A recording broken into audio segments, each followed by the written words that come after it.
For this August gathering, all academicians, I welcome every one of you. On this beautiful day, I, Dr. Asidhara Darvekar, am delighted to welcome each one of you for interactions, discussions, and exchange of opinions in taxonomy, biodiversity, wildlife conservation strategies, TBWC. Taxonomy is our inheritance, where we define the places to which they belong. In the same way, it provides an easy to identify categories of the species so as to have an idea of the existing conditions and to plan necessary measures for the biodiversity conservation.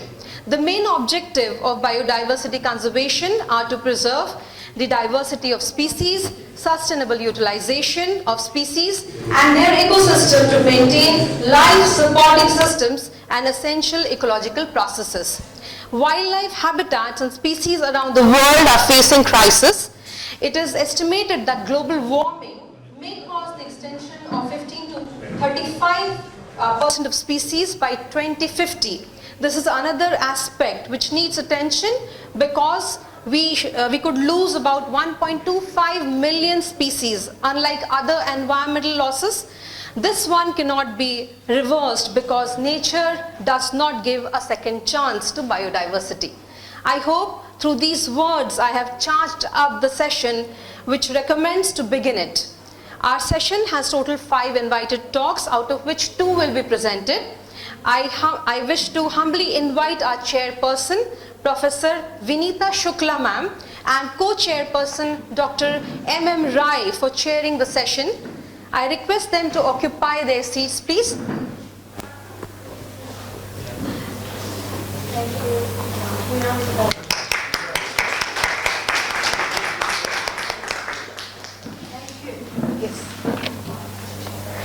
Thank you. Yes. Anand University, Rohtak, Haryana. She has been serving in this university since 1991 with 31 years of teaching experience. She is a recipient of 12 awards, including the recent one, Professor M.C. Das Award, Zoological Society of India, PR, RTM Nagpur University, Nagpur. Sir has 35 years of research experience and 27 years of teaching experience. Sir has been postdoctoral scientist at International Center of Insect Physiology and Ecology, ICPIE, Kenya. Sir is a recipient of Best Researcher Award by RTM Nagpur University in 2019. Under his supervision, 16 students have been awarded PhD degrees. He published 108 research papers in national and international journals. Sir has carried out 4 research projects. He acted as examiner for PhD thesis of various universities. He has invited several countries for academic conferences at Australia, Chile, Hong Kong, Singapore, UK, Sudan, Switzerland, and many more. His research interest is sericulture, apiculture, locust endocrinology, and behavior, etc. He is a life member of various societies. May I now request Professor Vinita Shukla ma'am and co-chairperson to start the session. Whether I can start it, sir? Yes, ma'am. I request Professor Vinita Shukla ma'am to deliver her talk on effect of biochar and fly ash on earthworm Eisenia fetida in soil contaminated with chloroferosis. Thank you.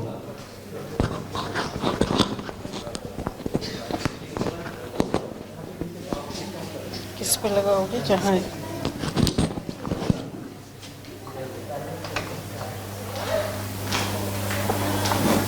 कोई के दूँगा?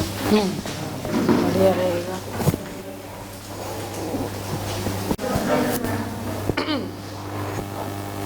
Hopefully I am audible. So I am Vinita Shukla from Haryana. So Haryana, it is known for agriculture. Slowly culture, it is also coming, social culture and all. But we are meant for Haryana and Punjab for agriculture. So because I studied there only at my MDU Rohtak, I did PhD there also, and in 91 I got this appointment directly in the university. So since I was teaching, a long journey I had with students as well as young teachers. So this particular presentation, it is out of my research work, it is fine. But at the same moment, because youngsters are there, as well as new teachers must be here, so I want to insist that how they can formulate their projects on this very simple field on which less work has been done. So you can work locally, but you will be acknowledged globally. So that was the aspect which should always click in your mind. When we work in molecular levels, biotechnical levels, it is fine. But being in basic sciences, botany and zoology, we should work on basic aspects also. So quickly we will discuss the matter. This young one is there. Now where to click? This one. This is fine? So this is my, thank you. तो कौन सा है बस pointer ही चाहिए अच्छा इससे हम slides there but we are lucky to have this is my department so in 2009 I became head of the department first time. Now this is third time I am heading the department and it is DST Feast department. We have fund from the DST for establishment of any new department if it is there. So this is for you, you can click it. Let me tell you that whenever we talk about earthworms, I worked on earthworms since decades. And whenever you see rainy season में you must have seen कि earthworms बाहर आते हैं. Unknowingly आपको लगता है कि these are nothing as the snakes. छोटे-छोटे सांप हैं शायद. Unknowingly आप ऐसा सोचते हैं. But these are nothing as, they won't harm you. Very small tiny structures. Now when we say where they are present, like we say कि earthworms, केंचुआ कहते हैं हमारे यहाँ, what here called I don't know. So earthworms they eat soil. हम कहते हैं ना मिट्टी खाते हैं. So those are not the sand. It is the organic matter. जो भी rotten plants, leaves गिरती हैं या जो भी whatever rotten things are there in the total soil, they eat it away. So they are like scavengers. We say them they are farmers' friends because if you see,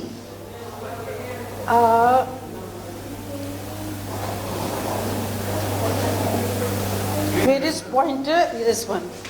Now whenever you can see, these are the house for this. So different names has been given. When we say epigeic, as name indicate, epi, outer surface. In middle it is meso. This and then endo. This you can see the home. आप जैसे घर बनाते हैं, either अगर जो चीज surface पे you can understand it will survive over there. थोड़ा नीचे जो आते हैं, they make the branching like such type of structures for them, and these are anasic which has the burrows like this. So when we think about कि whatever organisms they are living on the soil, we thought there must be surface dwellers. It is not so. वो कुछ नीचे भी रहते हैं और कुछ और they are subground also. So depending on that, the different nomenclature has been given, and because we are I think we are from zoology, most of us are from the biology, you can understand well, so we should not waste time. You can click them. Now ecologically again, now different you can see the lumbricus is there. अभी आएंगी तुम्हारे like भी photos. Now these examples are there. What I meant to say, whatever local species are available to you, if you go, girls are there because biology mostly girls are there. They reside in hostels, whether it is boys hostel or girls hostel. If you go in the morning time, you will see कि कुछ जैसे sand जैसी ढेरी लगी रहती है और in the dampy soil. And those dampy soils, वो जो है, that is nothing as the excreta of earthworms. And that is we say that these are castings which are very beneficial for the farmers. And that's why Aristotle, in that times he says it is the farmer's friend. Since long back years, the thing it has been known. So these are the local species which are available in our Haryana, basically in our MD University campus. So when I say that think globally but act locally, it is just the meaning of कि मेरे जितने research scholars 14 ने जो degree ली, those worked on surroundings of the MD University campus. ये नहीं था कि वो दूसरी लैब्स में जाएं या काम करें, हेल्प लेते हैं but they have to work locally. तो लोकली में ये है कि if these are girls they won't face any type of residential problem as such. So this is a good work which the new ones they can start. Now why we prefer Icenia fetida? Along with local species we use this exotic species. Exotic means which has been shifted from the outside. So this is exotic species which is not a local species. Let her move, let he or she who is child घूमने दो इसे. He is among us, है ना, हमारा ही zoological specimen है, so let him. We are also animals, so he belongs to us, no problem. So this is Icenia fetida, which is very common to work with. So whatever new generation want to study, want to work, want to send projects to DST, they can work on Icenia fetida because it is very stable type. It won't die. थोड़ा बहुत circumstances खराब होंगे अगर आपने you are keeping it in lab and it is not getting any water for a longer duration, they will even then they will survive. थोड़ी soil dry हो जाएगी, even then they can survive. These are hard species. Now earthworms they are known for when we say for this soil formation, soil porosity आप understand कर सकते हैं. When something it is going porous in the down, so they will make the pore. तो जड़ें जो हैं plants की they can respire more easily. Same water infiltration, rain water को अंदर जाना है, और whether any type decomposition of any type of raw material, humus formation. So this is in literature that how any type of species, not earthworm. आपने देखा होगा कुछ लोग चींटियों को ये अपना आटा डालते हैं so that the ants. तो अनार में, अनार का पेड़ अगर है पोमग्रेनेट का, तो उसमें कहते हैं यू जस्ट पोर, कुछ मीठा उसमें डालिए, उससे क्या है चींटियाँ जाएंगी, ज़्यादा पोरस होगा, it will give good fruits. So everything it is consist with कि सॉइल की फॉर्मेशन को या सॉइल को टेक्सचर को how can improve. The same thing earthworms they are doing. Now I am concern with this pesticide. You can select any type of pesticide, है ना, because in Haryana, especially in Rohtak and Punjab, we are using this pesticide more. So I worked on local species. What I says to my friends or students that whatever thing the farmers they are using in the local area, we should select that. अगर हम ozone hole हो रहा है, मतलब Antarctica पे अगर whole हो रहा है, तो उसको काम हम यहाँ नहीं कर सकते. We should work, we should get concerned with what is the local problems. Local problems ये हैं कि पंजाब हरियाणा में which we are facing more and more pesticides we are using, more and more earthworms they are dying. So natural जो हमारा था friend or scavengers they are dying and we are using the artificial things. आपने सुना होगा vermi compost and all. So this is the pesticide. Any type of pesticide you select, these are the same mode of functions and their structure. So you can go through that later. This is the structure. Now this is important, biochar. You must have heard Haryana Punjab में पराल जलाई जाती है, जो हम फसल काट लेते हैं, हम जलाते हैं, एंड केजरीवाल सेज कि दिल्ली में हमने धुआं भेज दिया. So ये सदियों से हो रहा था. जब हम छोटे थे, at that same moment farmers they were used to cut the crops and later on जो नीचे बचता था उसे वो बर्न करते थे. That was the सालों से चल रहा था. इन्हीं अब सडनली क्या हुआ है ना कि air pollution. At the moment जब मैंने परसों यहाँ के लिए फ्लाइट पकड़ी, पूरा कोहरा था. So what Delhi government says कि जितना आ रहा है, क्योंकि हम बिल्कुल उनके साथ में अटैच्ड हैं कि पंजाब हरियाणा वाले जो किसान जला रहे हैं, that is causing the air pollution, we are getting the कोहरा बिकॉज ऑफ दैट. पर वो पहले भी था, अब दूसरे रीजंस जुड़ गए हैं, so we are getting the problem. So that is the fantastic you can say क्या कहना चाहिए, इसका तरीका है how the biochar formation can be made. It can be spread back to the farm fields and then we can get it made as manure. So we worked on that in our lab and it is getting, मुझे project मिला DST से and excellently we are working on that with the financial aid. तो आप भी ये कर सकते हैं, whatever thing nearby, because many of you must be belonging to some type of village. आपके घरों में भी खेती का काम होता होगा, youngsters या जो भी मेरी एज के हैं वो भी, and whenever you get that crop, you can take it in the lab and you can burn it and then you can make it again the manure. How we will discuss. So this is the status जो latest है, जो हम लोगों ने भी छापा newspapers में local में, कि पराल से that problem which has been creating बंद नहीं हो रहा है, whether it is fields on fire. धुआं आपको लगातार मिलेगा, I am not denying. Punjab Haryana में हम लोग जब घरों से भी निकलते हैं, wherever we see कि burning, we can see the fumes. We are not denying it, but at the same moment the farmers, they are also working on this thing also. They are collecting. एक बना दिया गया है, ठेका दिया जाता है, ठेका you know कि कॉन्ट्रैक्ट किया जाता है. They have to collect the raw material which has been left after the harvesting, और उसको वो they have to turn it into a biochar. ये आप अपनी लैब में भी कर सकते हैं. So this biochar ये इस तरह का दिखता है. वो this black, काला सोना आजकल इसको नाम दिया गया है, black coal, black type of एक तरह से सोना है because it can be reused whatever waste it is there. So this is, ये inspiration वैसे मिली थी हमें US से, because no one was working on that, so I selected that. And in the lab, this is my lab in which the students they worked. These are the earthworms which we have selected, and then we have to take everything.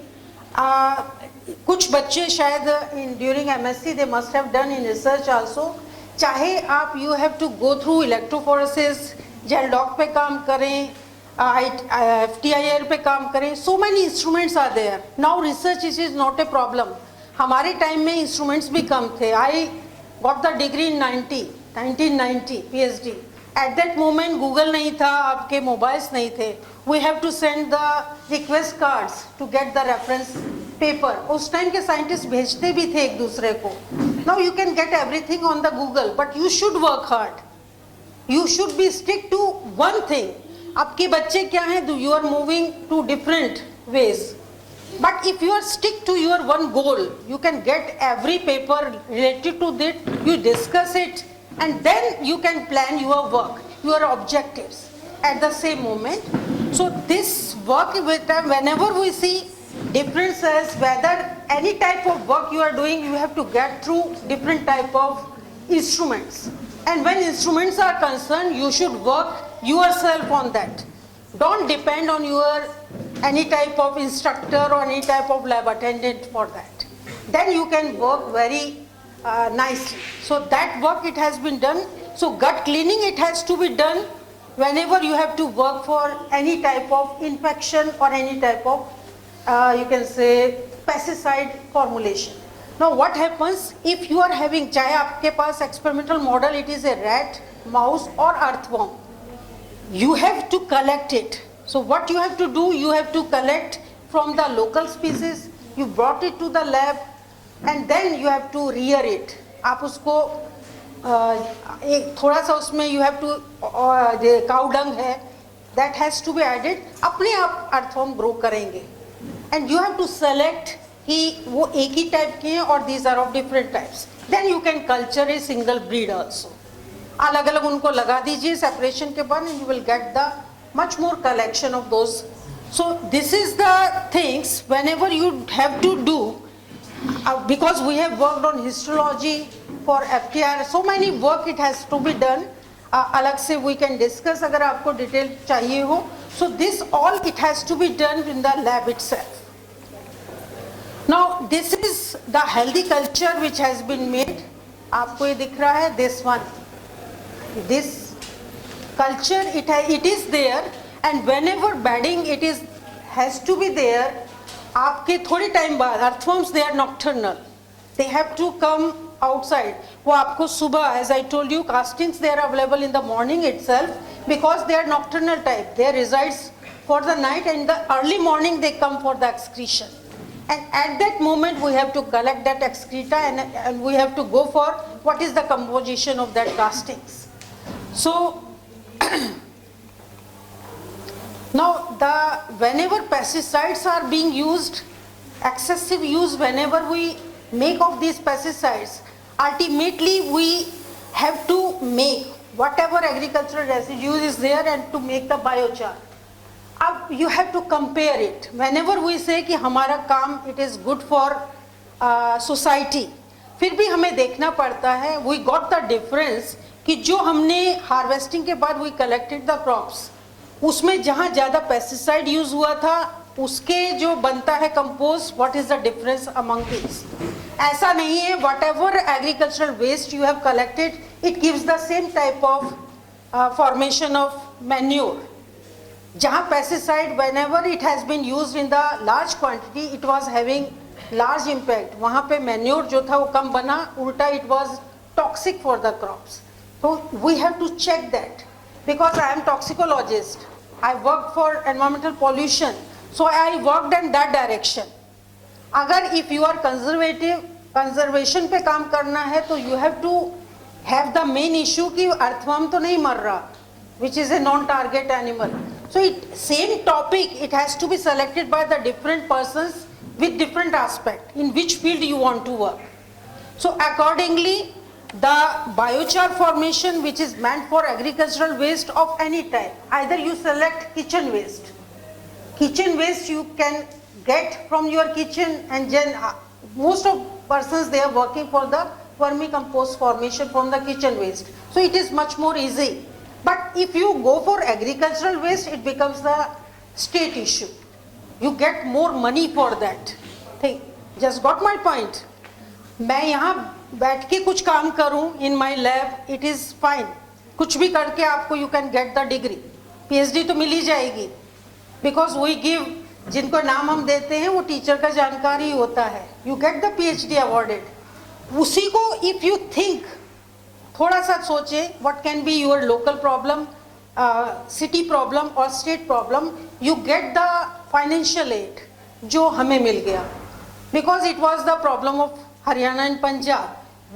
How we can use the agricultural waste जो कि जलाया जा रहा था, it was going to Delhi to create a problem, है ना? So that is the formation through stubble burning we can get it. This is the different protocol which we followed because it was lab work. So you can see like many research scholars or MSc students, they must be doing different samples. One control has to be taken and then we took the pesticides concentration as LC50. Half earthworms when died. आपने 10 लिए, if 5 die, we say this is the LC50. And then we export with fly ash. Now this is a new thing, fly ash और बायोचार. इनके combination से एक तो चीज है कि we have to vanish the paral जिसको जलाने से धुआं फैल रहा है, पंजाब हरियाणा और दिल्ली तक जा रहा है. That was one problem. Second problem ये थी कि with the help of that biochar whether we can decrease the bad effect of pesticides which are in our fields of Haryana and Punjab. So that's why this work was formulated. कि चाहे वो fly ash हो या biochar हो, with the addition with the pesticide, whether it has worked fine. And interestingly, for this all work, this is again कुछ बच्चों का interest हो, they can click the slides. Gut clearance चाहिए होती है, whatever you have feed away. आपका भी अगर कोई टेस्ट करना होता है तो खाना कुछ टाइम के लिए रोक दिया जाता है. In the same way animal should be stopped. Otherwise वो वॉन्ट, हम कह नहीं सकते. अगर किसी को बुखार भी है, जुकाम भी है, गला भी खराब है, वी कांट से कि वो किस लिए है, क्योंकि 3 symptoms are there. So once you study the impact of anything, you can't say कि this is impact of this. It is challengeable. So once you have to clear the total gut, then you have take the coelomic fluid. Students are there, you must be knowing that coelom, it has got the fluid in case of annelida. So that has to be extracted out. Then phenolic components, there has to total, and these are different parameters which has been selected. And finally, when we say this type of graph, which are for PhD or the lab work, they are formed, then ultimately we come to a conclusion, this, that because we can discuss these aspects, it will be boring for you, कि क्या result आया, कैसे आया, you can see in the literature also, Google पे नाम डालिए विनीता शुक्ला तो आ जाएंगे. So once the thing it was added, ultimately when we say कि pollution is there, pollution due to pesticides is there, which are the agricultural states, must be, Nagpur में भी कुछ ना कुछ जरूर बोया जाता होगा, है ना, something it must be there. आप, you must be belonging to a family जहाँ पे agriculture हो रहा होगा, something you must be growing in your fields, या आपके आसपास वालों का होगा, so you can select that as a dissertation work. Young teachers जो हैं, they can select it as a project and it can be submitted to ICMR, because whenever zoology is concerned, it is concerned with animals, with us also. You can collaborate it, you can select the model rat and you can connect it with human beings. If you are selecting like me, earthworm, even then you can select, first you can get the agricultural waste, due to the burning it is causing problem, आप उसको उस तरफ ले जा सकते हैं, gases pollution की तरफ, air pollution it has been created, and ultimately when the conclusion comes, it conclusion in my case when I say that biochar it is giving good results along with pesticide, it is not causing any mortality to earthworm. Pesticide डालने से earthworm मरते हैं, but because of biochar addition or the fly ash addition, the earthworms they are not dying. Means it is a good research. What financing agency says, if we are not non-target animals, we are not making death for them, and we are facing gas pollution or air pollution, then ultimately we are retarding that aspect also. If you are making biochar, then ultimately that burning of agricultural waste it won't be there in your fields. So that is again important for all of us. आप चाहे काम उस पे कर भी नहीं रहे थे, मैंने अगर किया तो कुछ हद तक शायद रोहतक में कुछ लोगों को सांस में राहत मिली होगी, because we have collected lot of agricultural waste from the farmers. Then we got connected with PGI जो nearby है medical college, and we took the questionnaire to the farmers who were living there in the surroundings. ICMR के questionnaires पड़े रहते हैं, Google पे आप देखें, you can go ahead, you can discuss with the people which are around the air pollution cities or anywhere in which burning is there, and you can get the idea that no effect it is there now. So such type of work, such whatever thing we are getting, we are going to retire soon, 2-3 years, but whatever papers we have left, whatever work we have done, you can go along with that in different aspects. It won't say you are repeating the research. You should explore the idea out of that. Like I mentioned that it can be of different aspect. I restrict to one, you restrict to one, another to one, and then collaborative we can go much vast for the basic science. Otherwise, our students like botany, zoology in my A+ university, even in Haryana, we are getting the feedback that persons who are working on molecular biology, biotechnology, they are getting much more attraction in comparison to us. It is not so. If you work nicely, then whatever madam wrote about कि ये मिला वो मिला, these everything you can get. Like I run 5 projects from zoology itself, from earthworm itself, and you think कि आप अगर rat पे या किसी ऐसी चीज पे बढ़िया काम करेंगे या molecular level पे काम करेंगे, only then you will get the significance or recognition. It is not so. So work locally, and if you want to think तो globally हम करते ही रहते हैं. So this we can discuss if you are interested later on, that what you can do in further. And just you submit your projects, just you submit your work with the local problems, I insist. And you will get more funds there. Okay? And then you can work much more better in comparison to us. हमने एक basic काम किया, you can go ahead of us. So thank you very much. And you are free to feel if you have to ask any questions, we can discuss later or now, because we are getting late, so I think we will discuss later. One No, or we two can- questions if we can. We can finish it here itself. Okay. Let me ask if there is any question, any doubt anyone has. Casting होती है ना, कहीं पे grains की तरह होती है और कहीं पे वो लॉन्ग है, उसको कैसे पहचानेंगे कि किस स्पीसीज का वो नहीं, कास्ट है? species you can't recognize. Please, castings, they won't say that this is particular type of thing. Once you have you dug the soil nearby, whatever earthworms you are getting, you have to see it through our taxonomic books. And then Madam Julka is there in solar. You have to send it for that.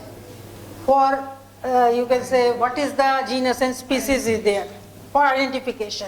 Because we can't say Yes, yes, कि no हमने problem. book से देख लिया, it is having the similar feature and this is this. It will be not recognized by the taxonomist. Sir.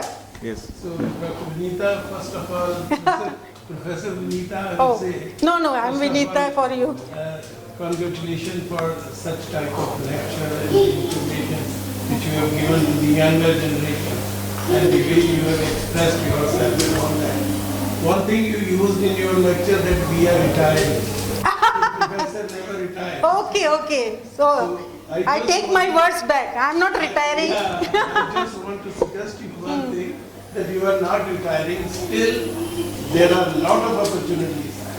You may get some better opportunities than this place where you are working. You may go some other place and we will have Yeah, proud thank of you. that. Thank you so That much, is what I sir. want to Thank you so much. Okay, So if nice there is one. no query question, I have 2 points to Sure. clarify. Ma'am, you said that we used to burn even earlier days also, but as I have seen in my early age, we used to cut the plantations. So when we used to cut, it was from the Bottom. really at the bottom of the plant. The surface, huh? Now, don't you think this is a problem of No, actually, mechanization? yes, but competition has been raised. Punjab, Haryana में भी we are using machines. Yeah. And machines से क्या होता है कि खाली ऊपर का कटता है. So that's why, But we- you know, that that's is why the reason. I was just trying to say that don't blame the earlier people because they used to really work hard. They cut with their own hands.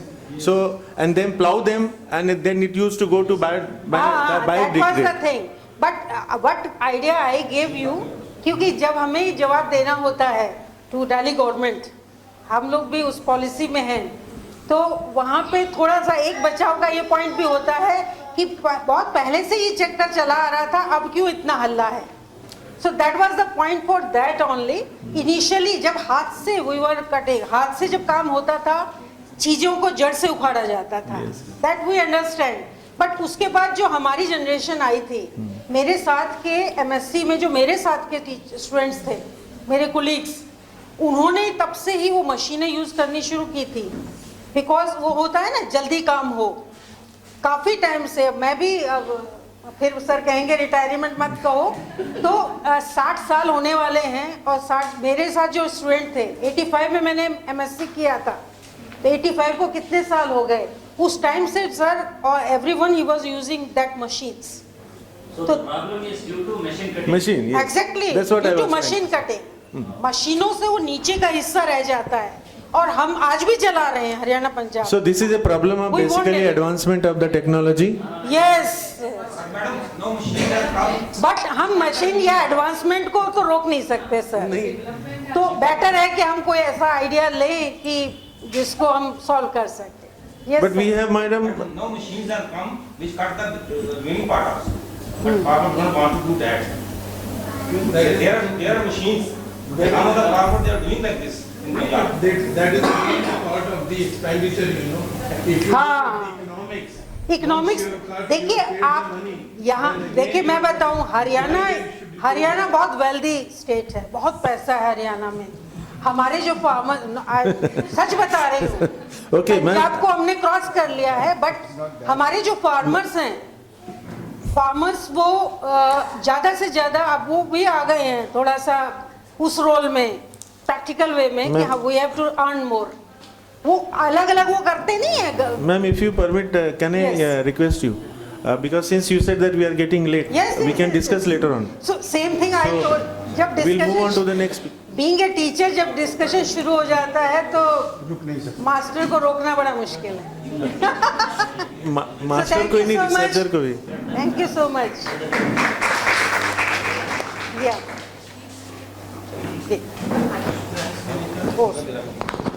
Oh, sir, thank you. Enlightening lecture, and I think everyone here is satisfied with your question answer session. And proceeding further, we have our next speaker with us. I now invite Professor Siddharth Kumar Mishra sir. I'll introduce you. Yeah. Sir is Professor Department of Biochemistry, University of Lucknow. Sir has research and technical experience of 14 years. He has guided about 2 students right now and 2 are ongoing. He has 6 PG dissertations going on. Sir has 67 publications in Scopus, has 7 books and chapters, and sir has 2 patents from USA and Germany. His biodata and curriculum vitae was commendable, sir. His research projects, he has completed 9. Awards international, he has 4, and national 7. Around 11 awards he has. And major award which I would like to tell is Best Poster Award 2020 at the 107th Indian Science Congress at Bangalore by Honorable Vice President of India. His teaching areas are biochemistry, animal physiology, genetics, molecular and cell biology, virology, bioinformatics. Sir has research areas of cancer biology, molecular biology and signaling. Sir, I invite you for your lecture, and sir is going to deliver a lecture on assessing the impact of environmental toxin microcystin on food resources and their manifestations in liver diseases. Sir, I welcome you. Sir, your presentation. And coordinator Dr. Dharwekar. So I'm thankful to all of you for giving me this opportunity. So myself, Siddharth Mishra, I'm belonging to Department of Biochemistry, University of Lucknow. I'm going to talk about one of the finest problem which is happening with water bodies due to infestation of one of the microbial species. So the title says, assessing the impact of environmental toxicant microcystin on food resources and their manifestation on liver diseases. So many of the times we go to some of the water bodies and we see this kind of scenario. The water bodies apparently look very green, thick and dense, and that is actually because of one of the cyanobacteria, that is microcystins. There are different species of microcystins. There are around 100 different species of microcystins found among different type of water bodies, and if you go in and you just put into a glass of water, it can be seen that it keeps precipitating, and finally a thick green solution can be obtained. And very interestingly, this microcystis species has several toxic peptides. One of them is microcystin LR, which is the chemically rotated form. It is a cyclic heptapeptide. There are 7 different peptides.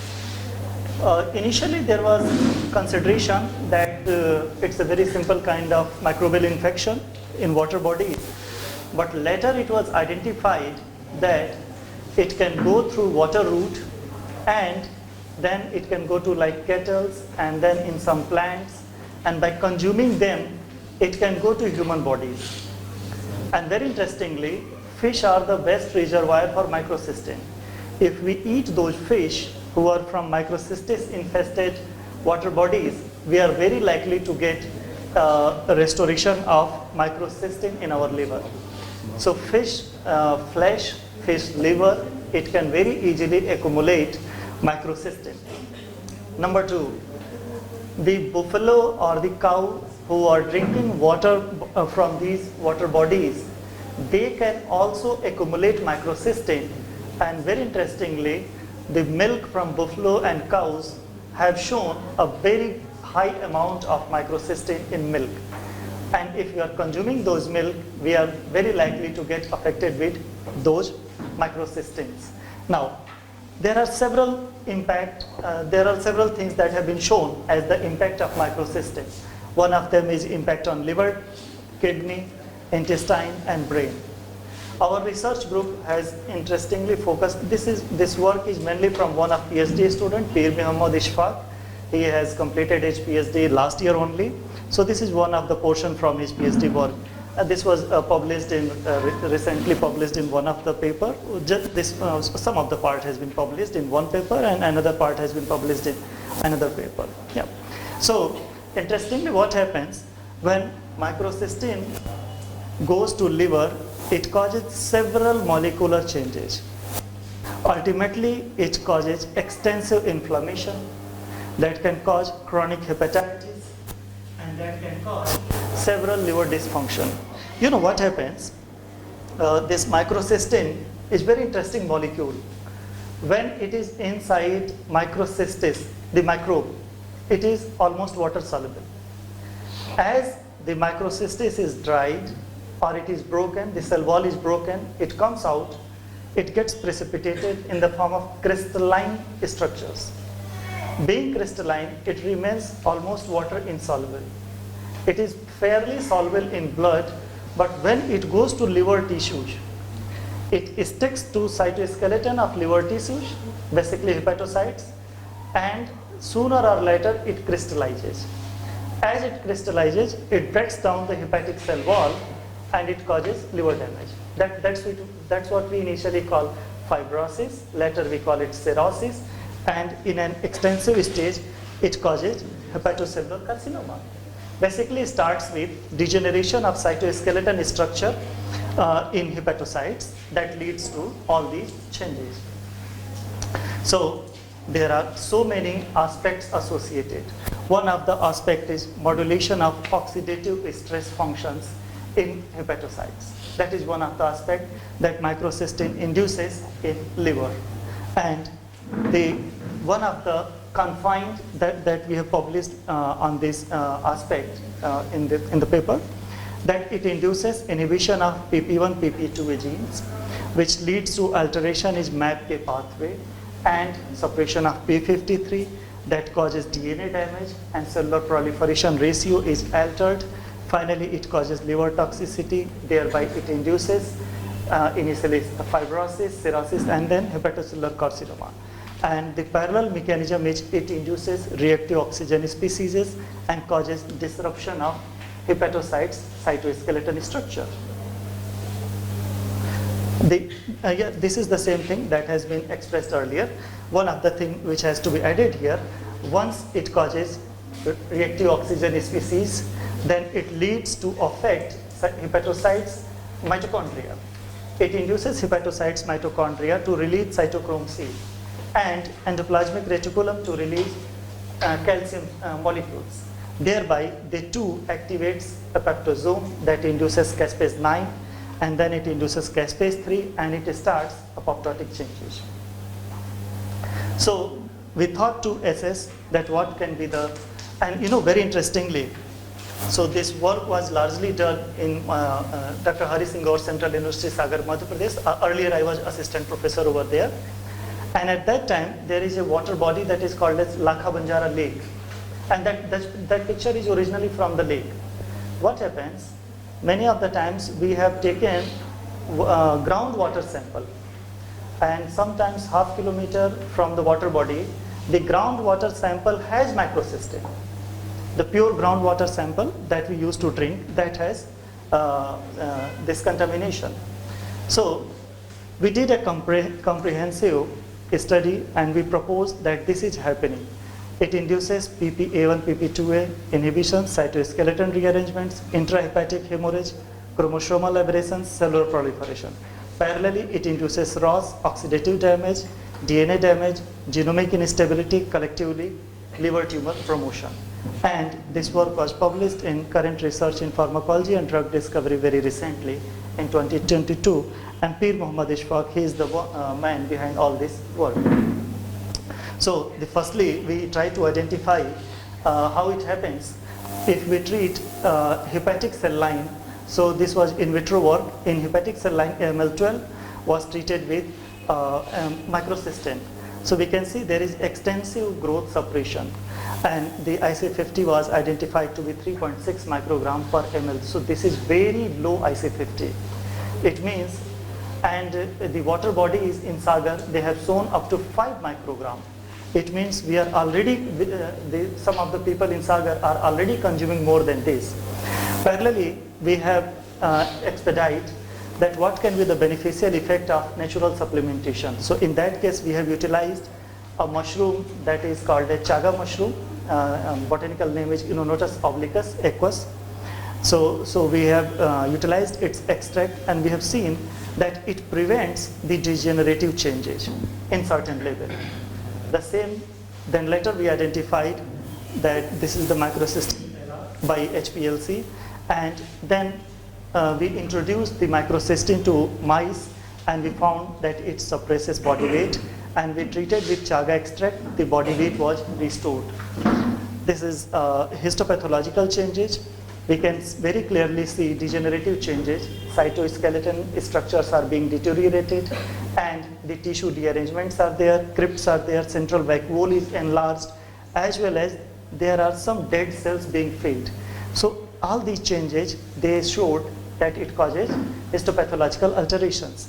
Further, we try to identify, because we are assessing liver, okay? So the liver function test was done. SGOT, SGPOT were multi-fold increased. And when they were treated with chaga extract, it was quite restored by treatment. And here also, this is control, and this is MCLR treated, and they treated with chaga extract. We can see very nicely rearrangement of tissue structures. The next thing was to identify the apoptotic change. It's very interesting thing here, because since there is a lot of light, so fluorescence is little dicey. We can see in this phase contrast image, the central vacuole is containing some cells, okay? Central vacuole is not supposed to contain these cells unless there is hepatic damage. So we can see there is cryptic damage. Due to cryptic damages, these cells move into central vacuole. Now, if you can put off these two lights, it will be better. Yeah. Anyway, I'll explain it, please, let it be. Yeah. So then, when we stain these tissues with caspase-3 antibody, yeah, it's better. So due to caspase-3, we know that caspase-3 will stain only apoptotic cells or dying cells. The rest of the areas, there are no dying cells. But these cells, where there is more cryptic damage, there is more expression. And the cells which are in central vacuole, they are highly fluorescent. It means they are apoptotic cells, they are dying. At the same time, the DAPI was stained as a dual stain. We can see these cells who are in CV, they do not have any nucleus stain. It means these are all dead cells. Their nucleus has been degenerated. Chromosomal content, the chromatin has been degenerated. Therefore, no DAPI staining, but only caspase-3. Because caspase-3 is intracytosolic protein. Once the membrane is broken, it flips out and then it stains. And at the same time, when it was treated with chaga extract, we can see very nicely shaped vacuole, and then the expression of caspase-3 was reduced, and expression was, DAPI was very similar to control. So this gave us a very clear understanding that MCLR induces apoptotic damage in liver tissues, and that was restored when it was treated with chaga extract. So, and then one of the further fine result was, because we thought that what can be the aspect, because we know that it is causing apoptosis. The proposed mechanism was related to oxidative stress. So the two key findings, there are several other results in the whole original manuscript. The two key findings, one is GSH concentration and catalase activity. Glutathione reductase, basically glutathione goes down, and at the same time catalase activity goes down. If catalase activity goes down, it means free radicals that has been formed, they are not going to be catalyzed. If they are not going to be catalyzed, they will not be converted finally into water. So therefore, this directly indicates there is high reactive oxygen species due to microcystin LR in liver tissues. At the same time, when they were treated with chaga extract, this was restored to almost normal. This was restored to almost normal. So with this, we concluded that when microcystin LR goes to liver tissues, it causes inhibition of the two key enzymes, then causes apoptosis via mitochondrial pathway and induces ROS and apoptosis. And then it causes several molecular changes, including modulation in MAPK pathway, DNA, protein kinases, etc. And it leads to P53 lowering and causes gene expression alterations, and ultimately it causes DNA damage and apoptotic cell death in mitochondria, hepatocytes. So with this, we finally concluded that environmental toxicants like microcystins, they have ability to accumulate in the liver tissues and they can cause hepatotoxicity. Their persistent infection or persistent infestation can cause severe hepatic injury, and this can lead to liver carcinoma. We found that MCLR caused significant reduction in body weight of mice that was shown by, and that was followed by notable changes in histopathological screening. And then it modified the liver function test enzymes, especially SGPT and SGOT. It also caused different kind of changes, especially the lactate dehydrogenase. Lactate dehydrogenase is, again, for students, it has to be restored inside tissues. If it is going in the blood, it means the tissue is broken. Tissue is broken means hepatocytes are broken. When we are saying SGPT, SGOT test, they are tested in blood. They are not supposed to be very high amount in blood. Once hepatocytes are damaged, they are released into blood. They go into the hepatic artery and then finally go into our blood vessels and then keep rotating. Simply जब आपको jaundice होता है, आपका चेहरा पीला पड़ जाता है and आप जब ये टेस्ट कराते हैं तो ये सारे टेस्ट पॉजिटिव आते हैं, because the changes are happening in liver and effect is being shown in blood. So and why shown in blood? Because hepatocytes are being damaged, and due to the death of hepatocytes, they reach into blood. Ultimately, it causes caspase 3 dependent hepatotoxicity and hepatotoxicity and the hepatocellular carcinoma.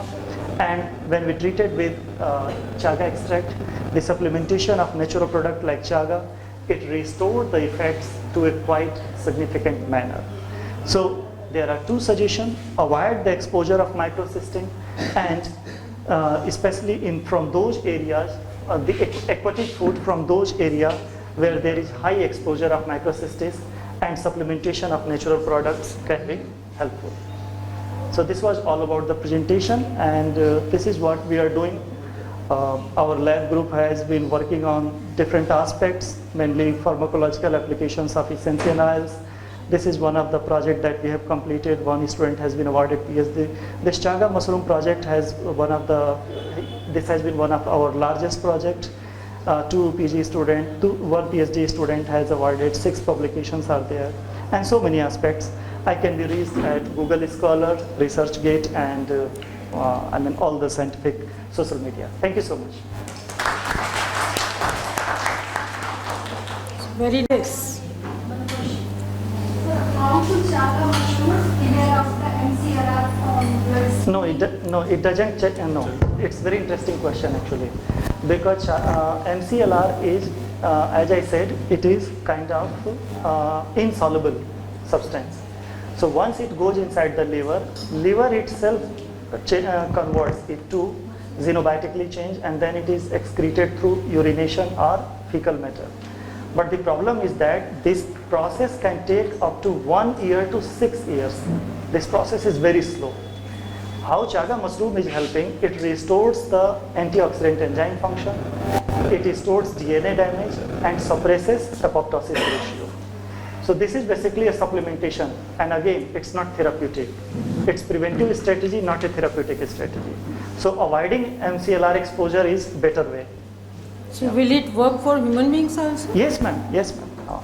In fact, we have already done a lot of work on intestinal inflammation, colorectal cancer, and now recently we have done on liver cancer. So, and all the work has been published, and one of the patent is in pipeline. Thank you so much. Yeah, thank you, We ma'am. will Thank you so discuss much. at the time of tea. Yeah, thank you. Thank you so much for a nice lecture. Lecture, sir. Everyone is so enlightened to hear you, and the work that you're doing is commendable, sir. And I just checked your CV. It was 67 Scopus publications, and now it is 69. So faster you are, updating yourself. Yeah, it's very commendable, sir. Our next speaker is our Vice President of Zoological Survey of India, Professor G.K. Kulkarni, sir. He is from Dr. B.A. Marathwada University, which is in Aurangabad. He is the section president for 67th ISC, and he is going to tell us about prawn diseases. So I welcome you, sir.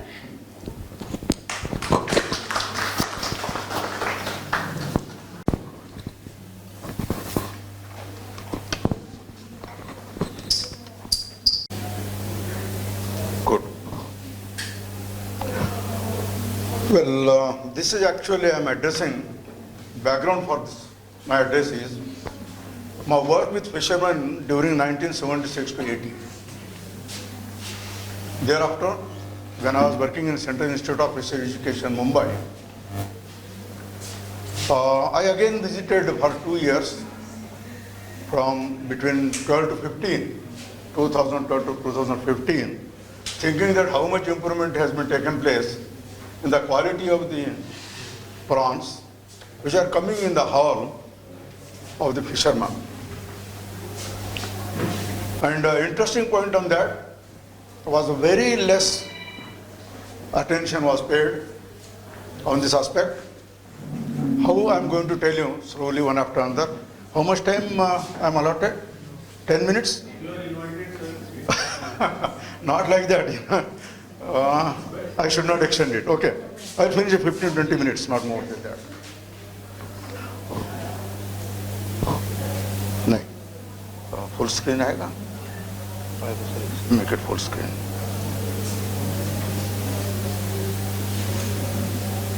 ये full screen का है वहाँ पर कहाँ?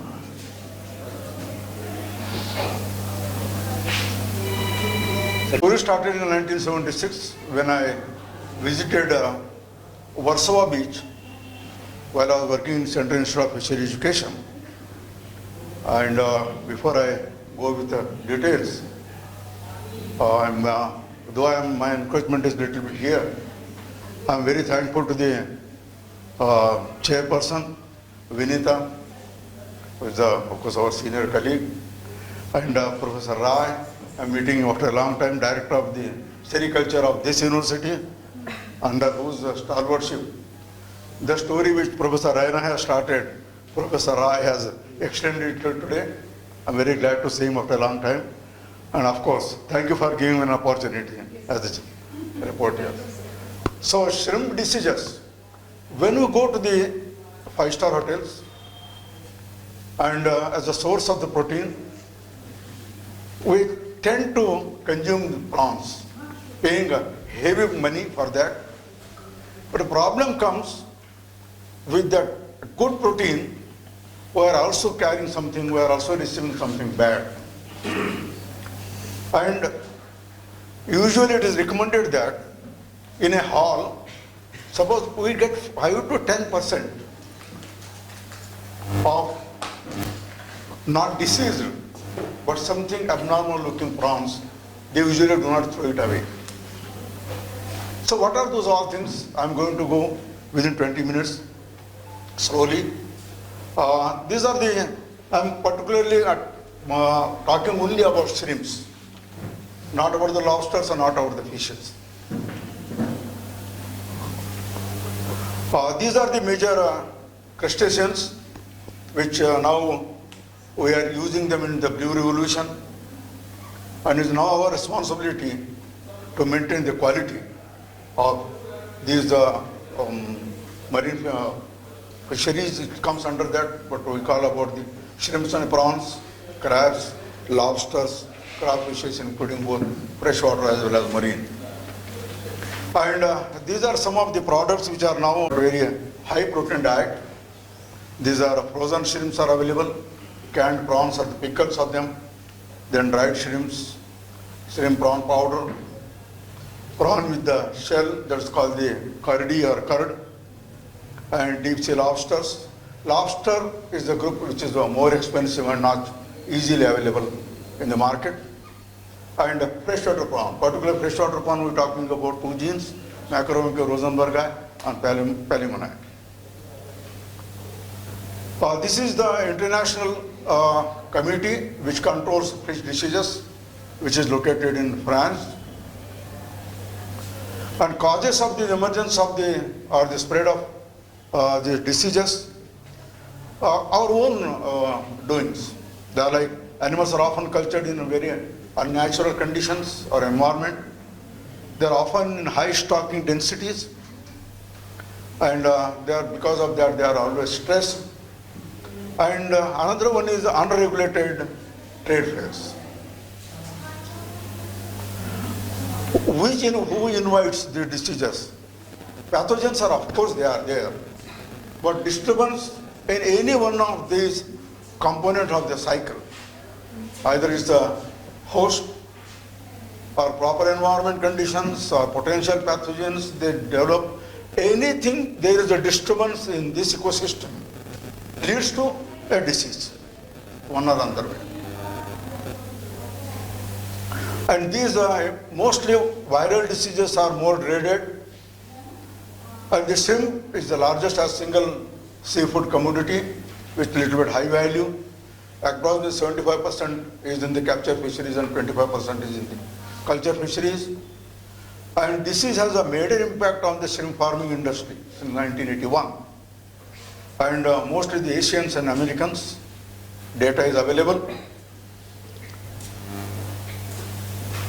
The purpose of showing this table is not to go in details with everything, but these diseases, if we take a 1 point complete, then it causes about 48,717 metric ton of loss per year. It causes about 1,022 crores of rupees. And employment which we lose is about 21,000 lakhs, 56,000. So disease, though it looks very small one, but it actually causes a lot of loss. These are the major pathogens. The major pathogens which include the viruses. And these viruses, they cause the white syndrome, Tara syndrome, yellow head. This everything I'm going to show you in this slide. How do they look like and how much they cause the disease. How much they cause the... Then in addition to the viral diseases, there are some pathogens which are bacterial as well as fungal. This is a Tara syndrome disease. This is also called the, its body becomes pale red, a surface and appendages they look very pale red. Hope you must be seeing as the telson region of the fin region becomes red. So this is a symptom of the disease. And this is caused by the Tara syndrome virus, that is called the TSV. A small pecorino-like RNA virus, and that causes, and not only one fish, one prawn, but the host range is a very wide. So wherever, if you go and buy this prawn, you have to be careful about seeing at least its tail, whether the tail is red, then it is infected. A small symptoms I'm showing, not going in much details. This is called yellowhead. As name indicates, this disease forms the head region yellowish. If you see on the left hand side, right hand side, these are the normal prawns, but on the left hand side, they are the yellowhead prawns. And the clinical signs of this is the white, yellowish or brown gills are found on that. The cephalothoracic region, an anterior part of the body or the head region becomes yellow. And the virus, usually called the yellowhead virus, which is a small RNA virus. And host range It's a very wide host range as I shown in the earlier slide. Baculomedullary gland necrosis, this is the virus which affects its internal, we call middle gland or the hepatopancreas region. A middle gland of the hepatopancreas, it suddenly turns white in larvae and the post-larvae. So it affects at the development stage of prawns. Most dreaded and mostly affected everywhere is this white spot syndrome. You can find it in the fish as well as in the prawns. Animals become very lethargic and like half dead. They float on the surface and shell becomes very loose in these animals. Even if you try to handle it, you will feel that it's very lumpy. And white calcium deposits are found on the carapace of the thoracic region, and this is caused by white spot syndrome virus, and this is the DNA virus. As name indicates, infected tissue is hypodermal and hematopoietic necrosis. The hypodermal region as well as the circulatory system or its body fluid is badly affected in this. And mostly, as we know that marine prawns, Penis indicus and other prawns are badly affected in this, particularly the hepatopancreas region is what you call the vacuolated, when white spots are formed in the, and the nostrum of these prawns is deformed. So at least one indication is there that if any prawn is suffering with this disease, the rostrum region becomes deformated. Baculopeni, this is a mostly penid prawn virus. It occurs over the natural range of penid species which are native to the Western Hemisphere.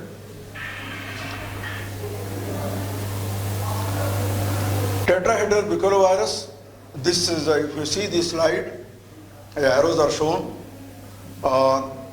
This is a highly mortality in the, and milky white middle gland, which hepatopancreas becomes milky white.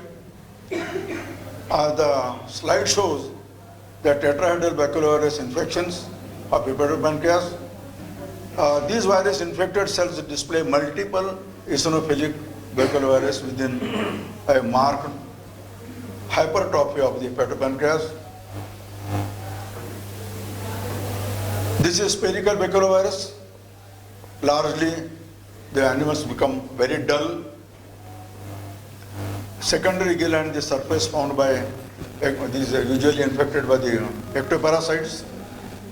Hepatopancreas become white.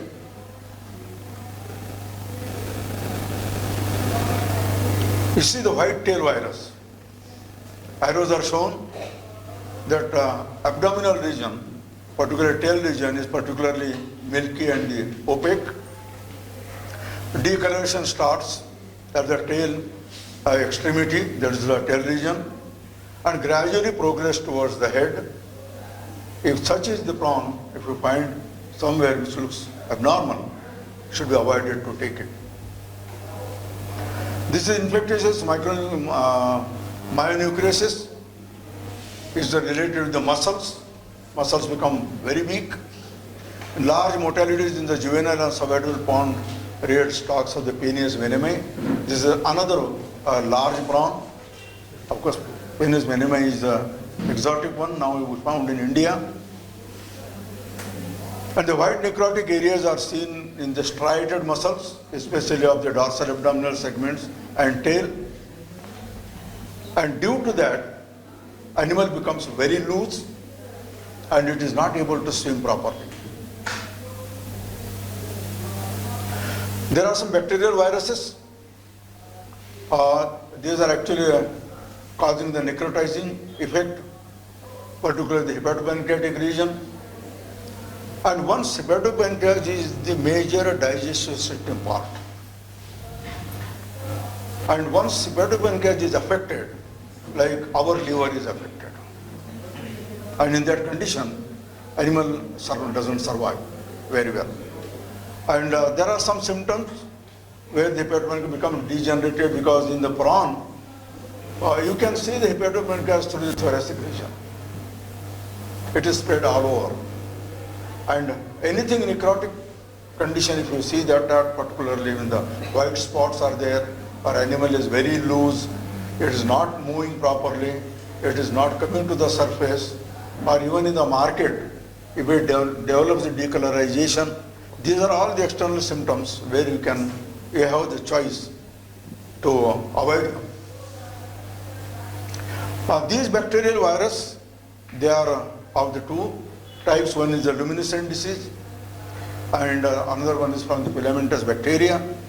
Even septicemia is also found to be induced due to the bacterial infection in prawns. Particularly in the septicemia, if you see that, the shrimp had opaque abdominal musculature, pale gill filament, melanized ventrolateral edges of the carapace. It became very black, and cuticular lesions and dorsal flexures of the abdomen. Fungal diseases, which you call the crayfish plague. These are caused by the freshwater Oomycetes fungus. It's a high mortality at the time of the initial outbreak. Many dead prawns you will find that floating at the surface. This is mostly found in the crayfish, and unfortunately, crayfish has not come to the India yet. It has come in China, now it has come in Thailand, but Fishery Department, Government of India is not allowing crayfish to come in India, because once the crayfish enters, it is a freshwater. If it enters in our freshwater, possibility is that it may kill our prawns. So crayfish is not yet come. So we are not still much concerned about crayfish plague, but it is just academic interest. Then there are some protozoans which cause diseases in the prawns, either protozoans or the helminth parasites. All these pathogens are carried in prawns because of the different in the hygienic conditions, environment and ecosystem, and all these lead to serious economic losses. On the impact of this shrimp disease, of course, as usual, loss of stock, particularly white spot syndrome, causes much loss to the stock. Then collapse of the shrimp farming. In Taiwan, farming collapsed in 1988, in China 93, whereas in Thailand, total production of collapse in 1996, 7 up to 2000 similar strains were witnessed in Indonesia and Philippines. These are the major prawn culture countries. India is leading in fish culture, fishery sector, but prawn component in that is a very less, about 1%. That's the reason it's very expensive here. When you go Southeast Asia on a trip, enjoy lobster and prawns, even crayfish. In India, we enjoy fishes. Increased cost of the reinvestment, because mortality rate is very high. So always there is some constraint on the reinvestment in the sector. The loss of employment, when we lose the stock, automatically leads to the loss of employment also. According to the FAO, statistics, world production of the cultivable shrimps has increased steadily since 1980s. Since a peak in 1982, captured shrimp production has declined slowly and aquaculture shrimp production has grown steadily. It's always a balance. Despite the explosive growth in the shrimp production, there has been a periodic losses due to diseases. Survey of Global Aquaculture Alliance in 2001 revealed a loss of approximately 22% in a single year. Thus, according to the GAA, an estimate for the total loss over the past 20 years may be in the order of more than $20 billion. 60% losses were attributed to the viruses and about 20% to the bacteria and other agents. So this illustrates the importance of disease control to the industry. Efforts on the disease control be focused on the viral and bacterial pathogens too. What are the measures which are now in practice? Use of specific pathogen free stock, use of probiotics, then quorum sensing control of the bacterial viruli, phage therapy, and immune stimulant. So these are some of the efforts being carried out. This is what been observed in the Central Institute of Fisheries Education. Vaccines are also now been produced to control the diseases. But the problem is we cannot go and inoculate each and every prawn. So mass practice of the vaccination or mass practice of providing the vaccine through the ecosystem, through the aquaculture practices is been now tested.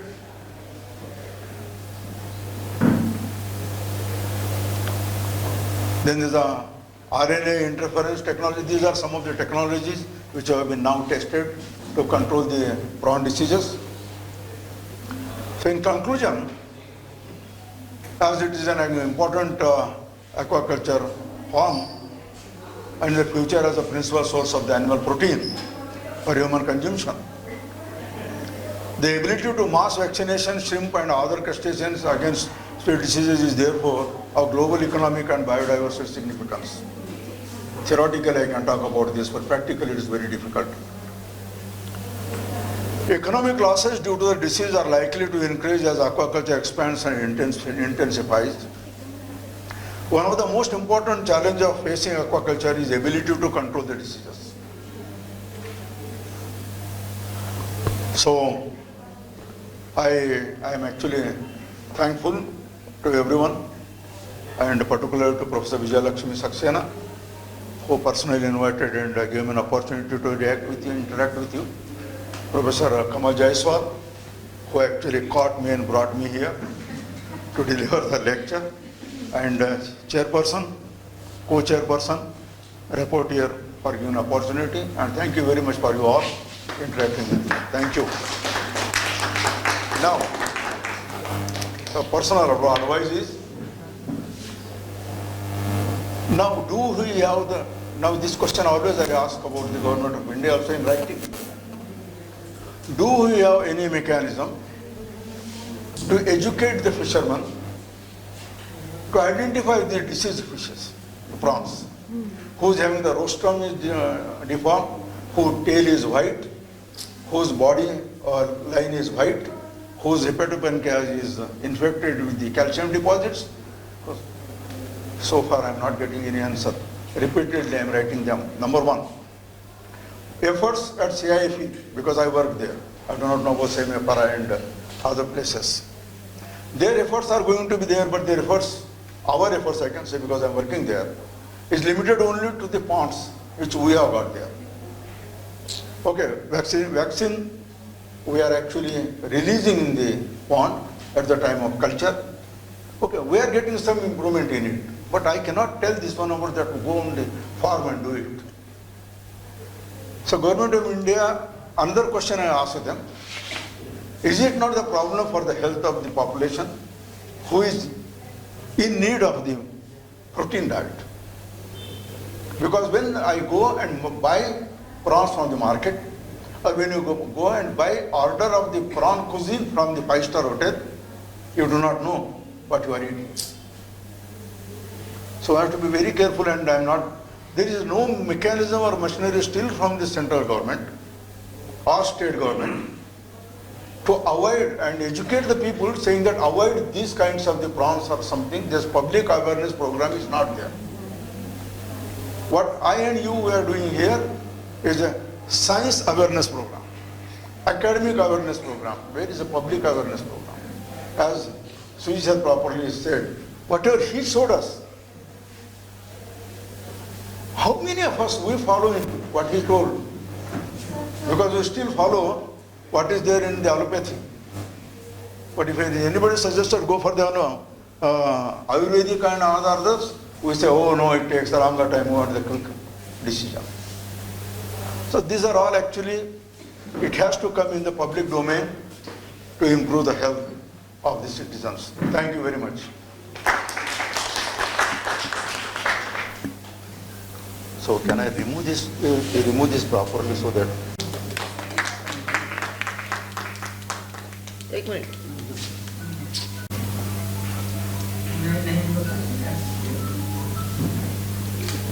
अभी speak हो गया? Thank you. I request Dr.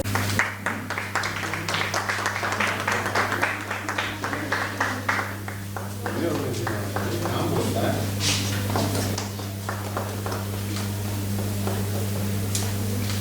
हो गया भाई आपका ये ऐसा chair थोड़ी ना बनाएगा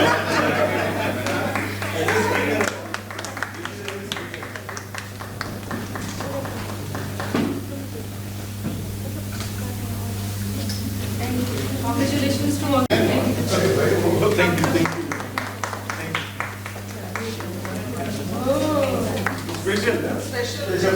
एक्चुअली स्पीकर के मोमेंटो जो इंडियन साइंस कांग्रेस से है अब जो चेयर और वो चेयर हमारे हैं तो हमको देना मतलब हम ये कह रहे हैं कि बाकी आपके नहीं है। नहीं बाकियों को हम इसलिए सॉल्व करना रहे हैं बाकी बाकी Thank you, sir. Thank you so much. Ma'am आप as used by some inhabitants of the certain locality of Sahibganj, Jharkhand, with a special reference to the presence of the iron compound. This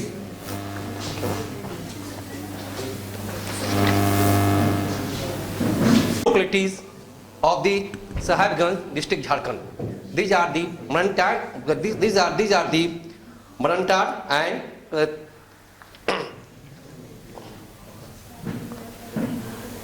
here. In research paper, it was tried to know the quality of the underground water for the presence of the iron compound through the carrying the analytic test of the water sample collected from the various hand pumps situated at 15 sampling points of the selected 7 sampling area of the district Sahibganj at Jharkhand. Water samples were collected from the hand pumps, which water was used for the drinking purpose with care using standard processes. In this study, estimation protocol was selected. Water parameters were primarily applied as per IS 3025, but also methodology as given in the manuals of the CMPDI Ranchi and manuals of the NIRI and manuals of the ALPHA were also followed. The observation is as depicted in the following tables. Here, we select the 2 areas. These are the Gargawa and Marantar. The water quality of the other areas will be presented by my other colleagues and students in the next session and other sessions.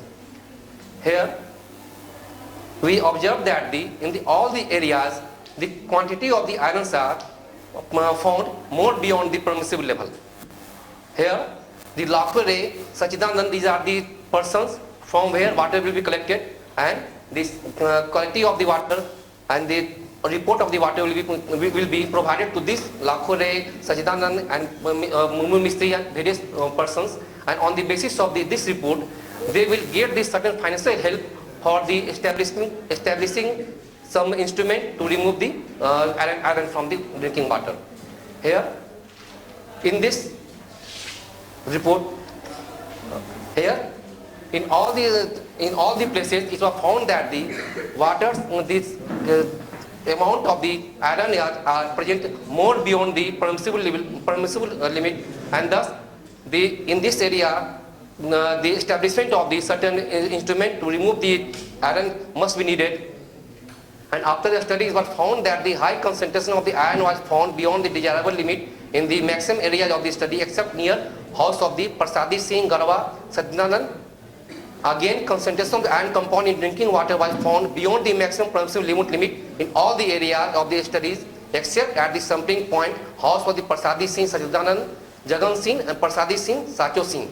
And therefore, analytical study on the basis of random arbitrary sampling of the area of the cover under study has revealed that unsatisfactory condition of the drinking water quality in this area. In only 3 places, the iron content in the drinking water was found below the permissible limit. Inhabitant of this area are suggested to make arrangement to remove the excess amount of the iron compound from their drinking water, otherwise they will be suffering with the health hazard. And it was recommended that aeration of drinking water should be done, followed by the chlorination in optimum concentration, and must be established the iron removing instrument. And thanking you for this.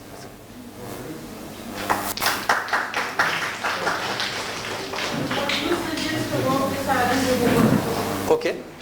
What do you suggest about this iron removal?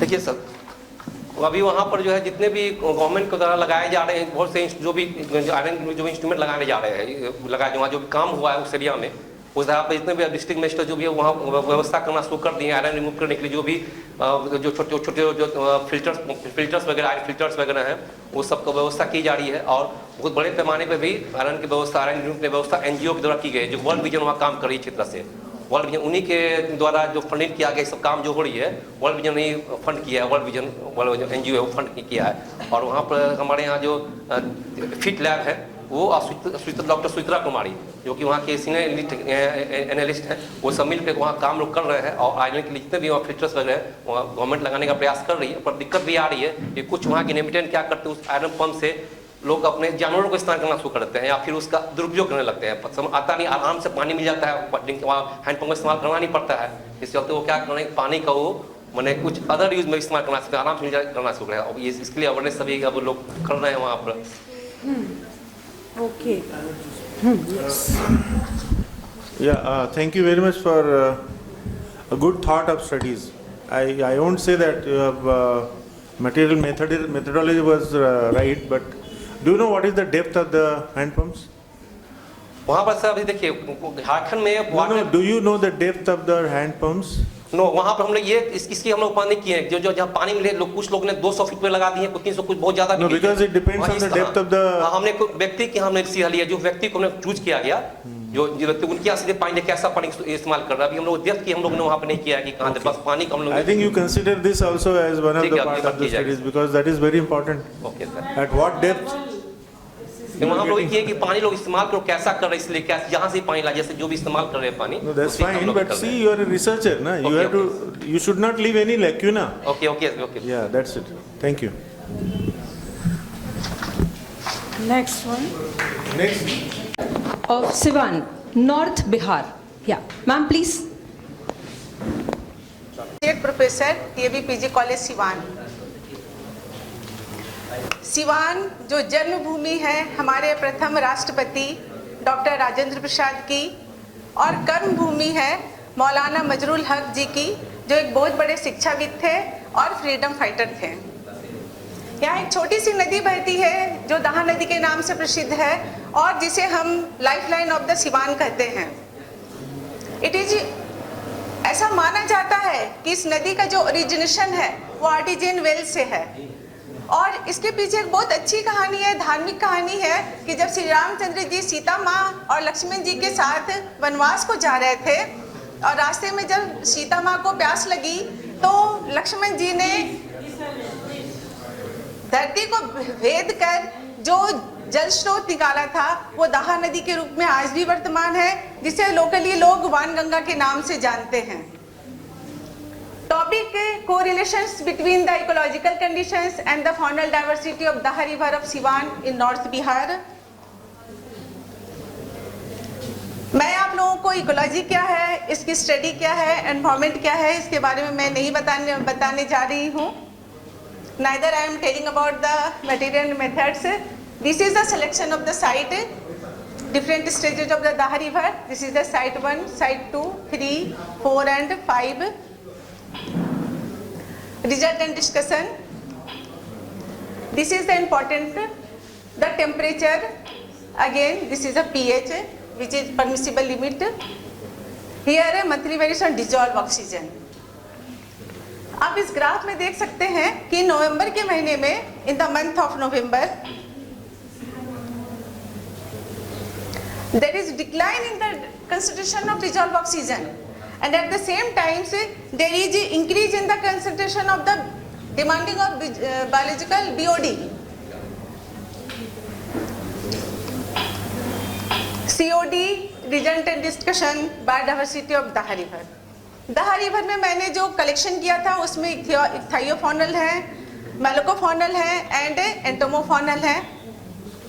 इक्थायोफॉनल में हमने 35 species of fish की report किए, 32 species of fish की report किए थे, जो 15 families, 7 order and 19 gender को belong करते थे। मेलोकोफॉना जिसमें 2 क्लास हैं, गैस्ट्रोपोडा एंड बाइवाल्विया, इसमें 25 स्पीसीज हैं belonging to 5 order and 10 families, and among entomofauna it is 22 species of 21 families and 7 orders. This is about the ichthyofaunal. This is the families. जैसे कि आप इस चार्ट में देख रहे हैं, मैक्सिमम है 34% जो फैमिली है वो सैप्रिनिडी है, which is most dominating in this river. Next is the 9% Bagridae, 6% Cobitinae and 3% Belonidae, Cyprinodontinae and the Siluridae. Some fish are, these are the photographs collected by me, Notopterus, Embilo, Pharangodon mola, Aspidoplia jaya, Chelakpar, next is Chela, Botia lohocta, also known as Bagua, this is Natwa and Genentodon cancella. Here Puntius, Sophor, Conconius and the Sarana, and few are Chanaranga, Channa baculis, Colisha and the Colisa fasciatus. Near Mustasembulus, Balagoattu, Anea balm, Amphipolis cuchia and the Mistus cabecius. ये तो मैंने आप लोगों को fish के बारे में बताया। नेक्स्ट मैं आप लोगों को जस्ट वो डाटा दिखाना चाहूँगी जिससे मोलस्क से हैं, डिफरेंट फैमिलीज हैं from the gastropods and the bivalvias. Again this is the collections of the species in different pre monsoon, monsoon and post monsoon season. Again, these are the few photographs of the freshwater mollusk. In mollusk, some are edible mollusk, some are bioindicator, used as a bioindicator. The nutrition value, यहाँ आप देख सकते हैं कि कुछ लो socio economic group के लोग हैं जो इस मोलस्क को, बाइला ग्लोबोसा को सोल्ड कर रहे हैं मार्केट में, और इसकी प्रोटीन वैल्यू कम होती है, but it contain maximum amount of vitamin B12. Next, this is about the entomofauna, different family, species and status. This is abundance, Hemiptera, Diaptera, Odonata. Here, dragonfly, Nenantra, damselfly, water scorpion, Sphaerodema giant. Here, this is the, male Sphaerodema, which show the parental care, and this is the male Sphaerodema carry the egg on their back. Here Culex larva, Tanipodini larva. Next is a red tail maggot larva, and very much important is the Annelida brachyura, and this is the leech Placopdela. Leech Placobdella. Normal leech हम लोग हिरिडिनिया देखते हैं, but आप यहाँ देखेंगे प्लैकोपडेला को जब मैंने इसे उस रिवर से कलेक्ट किया था तो वेरी स्मॉल इन साइज, और ये जस्ट एक कर्व शेप थे, और इसके बॉडी के inside in this curving few eggs present थे। तो वो बहुत सरप्राइजिंग थी कि इतने छोटे एनिमल भी हैं जो अपने पेरेंटल केयर को मेंटेन करके रखते हैं। और यहाँ आप क्रस्टेशिया को देख रहे हैं। तो एज अ होल मैं ये नहीं बताने चाहूँगी कि क्या क्या थ्रेट्स हैं इस बायोडाइवर्सिटी के लिए, पॉल्यूशन है, पॉपुलेशन है, हंटिंग है। अगेन आप यहाँ देख सकते हैं कि इस रिवर में इंडस्ट्रियल डिस्चार्ज हो रहे हैं। यहाँ भी आप देख रहे हैं, ये सेकेंड या थर्ड साइड का फिगर होगा। अगेन आप इस फिगर को जरूर देखें। जैसा कि मैंने अभी बताया था कि डिजॉल्व ऑक्सीजन स्लाइटली डिक्लाइन किया था और बीओडी उसके काफ़ी बढ़े हुए थे। ये जो फिगर है, फोटोग्राफ्स है, उसी दिन का है, क्योंकि जब शुगर मिल के डिस्चार्ज इफ्लुएंट्स जब रिवर में छोड़े जाते हैं तो वो गोपालगंज, सिवान एंड छपरा काफ़ी लंबे स्ट्रेच को पार करते हुए वो गंडक नदी में मर्ज करती है।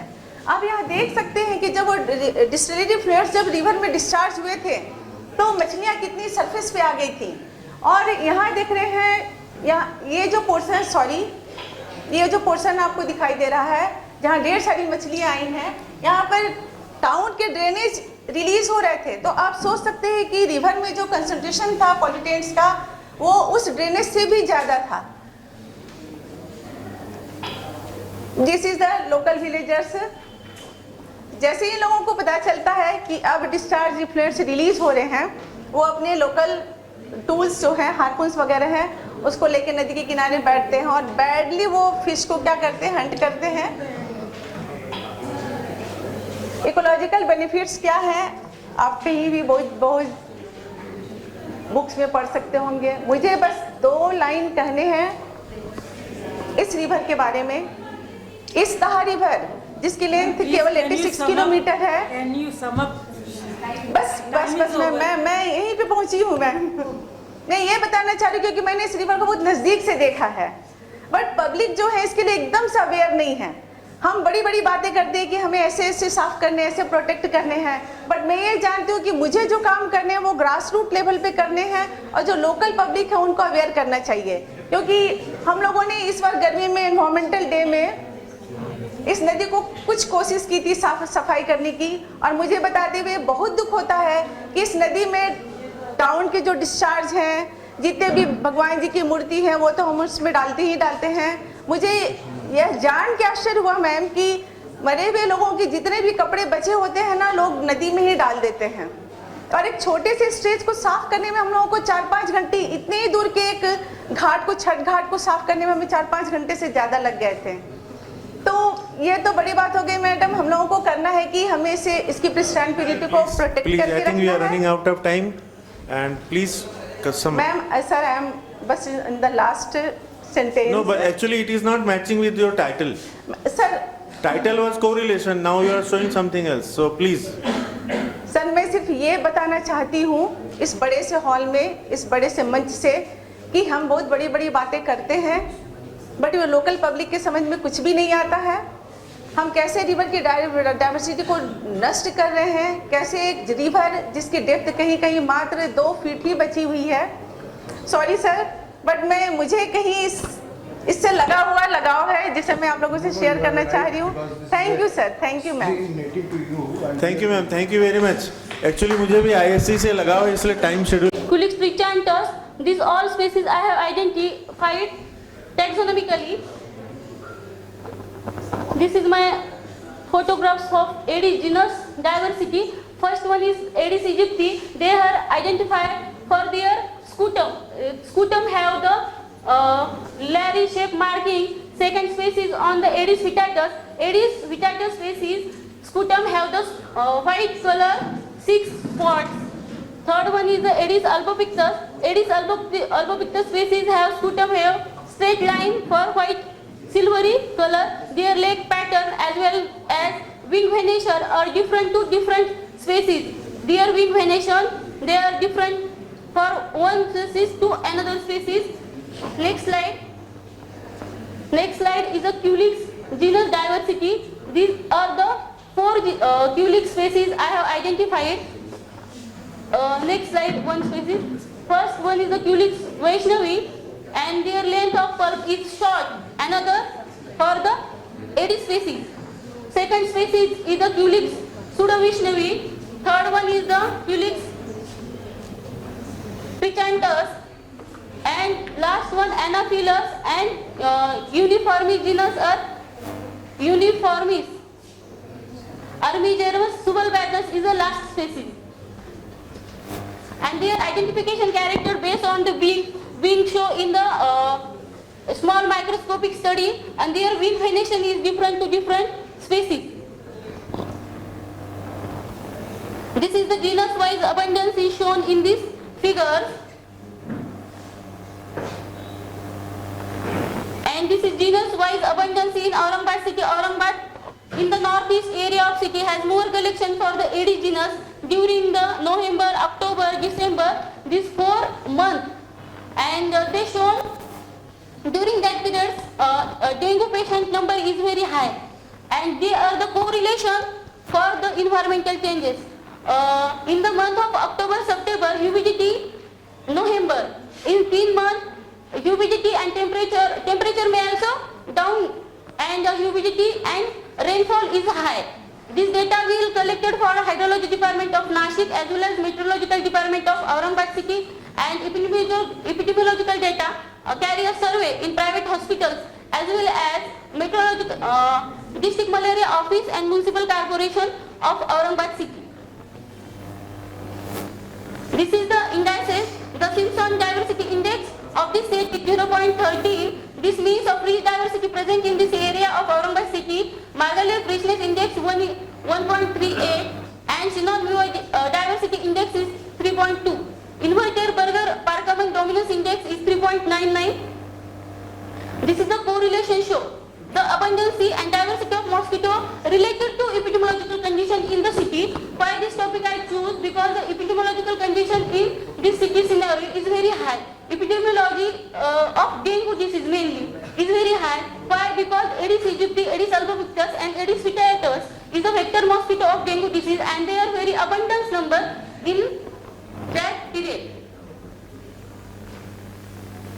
The dengue epidemic and mosquito-borne data collected from the district malaria office and municipal corporation, they show in the September, October, November and December there is a high abundance for the patients.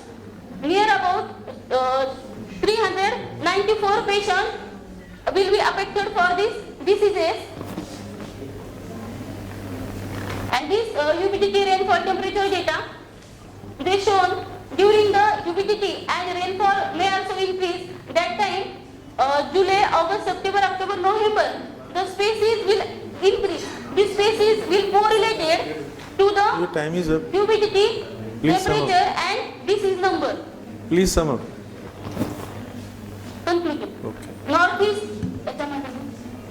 and southeast area of Aurangabad city is low sanitation facilities and sewage mismanagement. Second one is the environmental parameter related to species abundance and diversity. When high relative humidity and rainfall in the month of July to December, during species abundance is high in the month of July to December. The abundance of dengue vector mosquito is high during the period of time, so epidemiology will high. This data collected to vector-borne diseases as well as district malaria office and survey carried out during that time, and species identified during that period, 1 year period, 5 genera will be collected, and in this genera 12 species will identify. This species name is the Aedes aegypti, Aedes albopictus, Aedes vitiatus, Tulips quantifaciatus, Tulips vishnavi, Tulips pseudo-vishnavi, Tulips vitiantus, Anaphyllus subpictus, Anaphyllus tulicifacius, Anaphyllus stipensi, Armigerus subulbatus, and Mansonia uniformis. Okay, thank you very much. Thank you. I have just want to, because you are just talking about diversity. There is no need to talk about anything else. Otherwise, you have to put the similar thing in the title, correlation and all those things. You know, because it gives a very different message. So next time, and you should have a point. Don't read that slide. You should have just point and then elaborate. If you have time, if you don't have time, then reading also will be short. So as a student, I am just suggesting, whether you follow or not, it's a different thing. She will follow. Yes. But this is the thing you. And Ponerini, these are important ant dwelling, soil dwelling ants, which play important role in tilting of soil.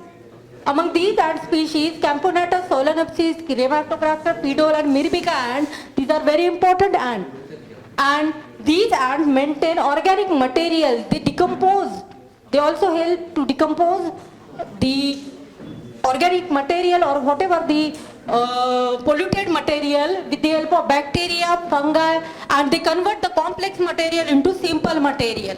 So population of this ant is very important. So this is the experimental design I had performed in our laboratory and in sites also, at our sites, experimental sites.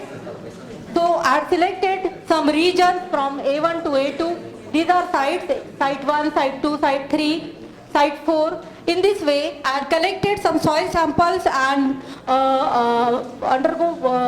analyzed that soil sample. So the result and discussion of this study is very simple. That survey of this ant species and different study of biodiversity These species are very important, Myrmicini, Dolichodorini, Formicini. They show maximum increase in soil nutrient. So this is the comparative table which shows this array where Myrmicini, Dolichodorini and Formicini shows maximum increase in soil nutrients like nitrogen, phosphorus, sulfate, potassium, carbon. These are some soil nutrients which are, as compared to rural areas, urban areas, rural areas show maximum increase in this soil nutrient. This is the graphical representation. If you see blue color bar, this is the blue color bar shows maximum increase in soil nutrient. Okay, so in rural areas, population of ant species is maximum and they show maximum soil fertility. They play important role to increase soil fertility. So my conclusion of this presentation is very simple, that this present study show the value of ant as soil tilter, soil quality indicator to monitor the sustainability of the soil, resource to pay attention. So here all of you, thank you so much. These are references. Thank you, ma'am, for a nice lecture. Yeah. So it is open to public. You can discuss and ask questions to ma'am. Yeah. What are the factors influencing the Kadu madam, please. He wants to ask. factors influencing the density of these ants in urban and rural areas? Actually, sir, temperature, physical factors are very important. Okay, thank you very much. Okay. We can hand over the mic to next session. Yeah. What is the take-home message out of your work?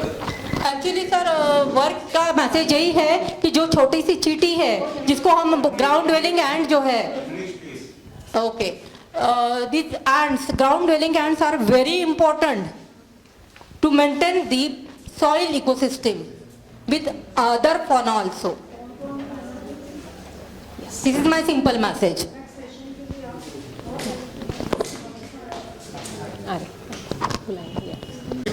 Wildlife and conservation strategies of section Animal, Veterinary and Fishery Sciences.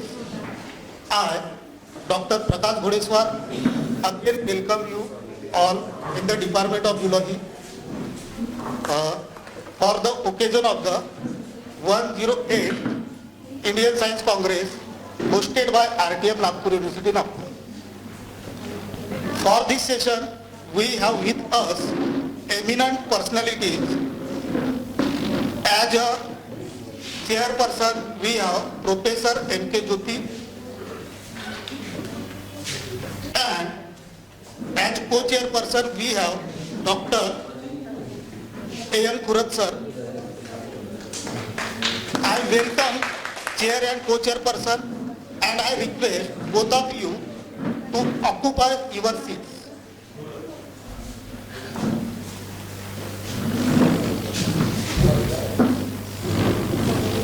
Thank you, sir. With this, now we are beginning the symposium on science and technology for sustainable development and empowerment of rural masses, marginalized groups and women. This session has total 5 invited talks and 7 oral presentations. Now I request chair and co-chairperson to take the session ahead.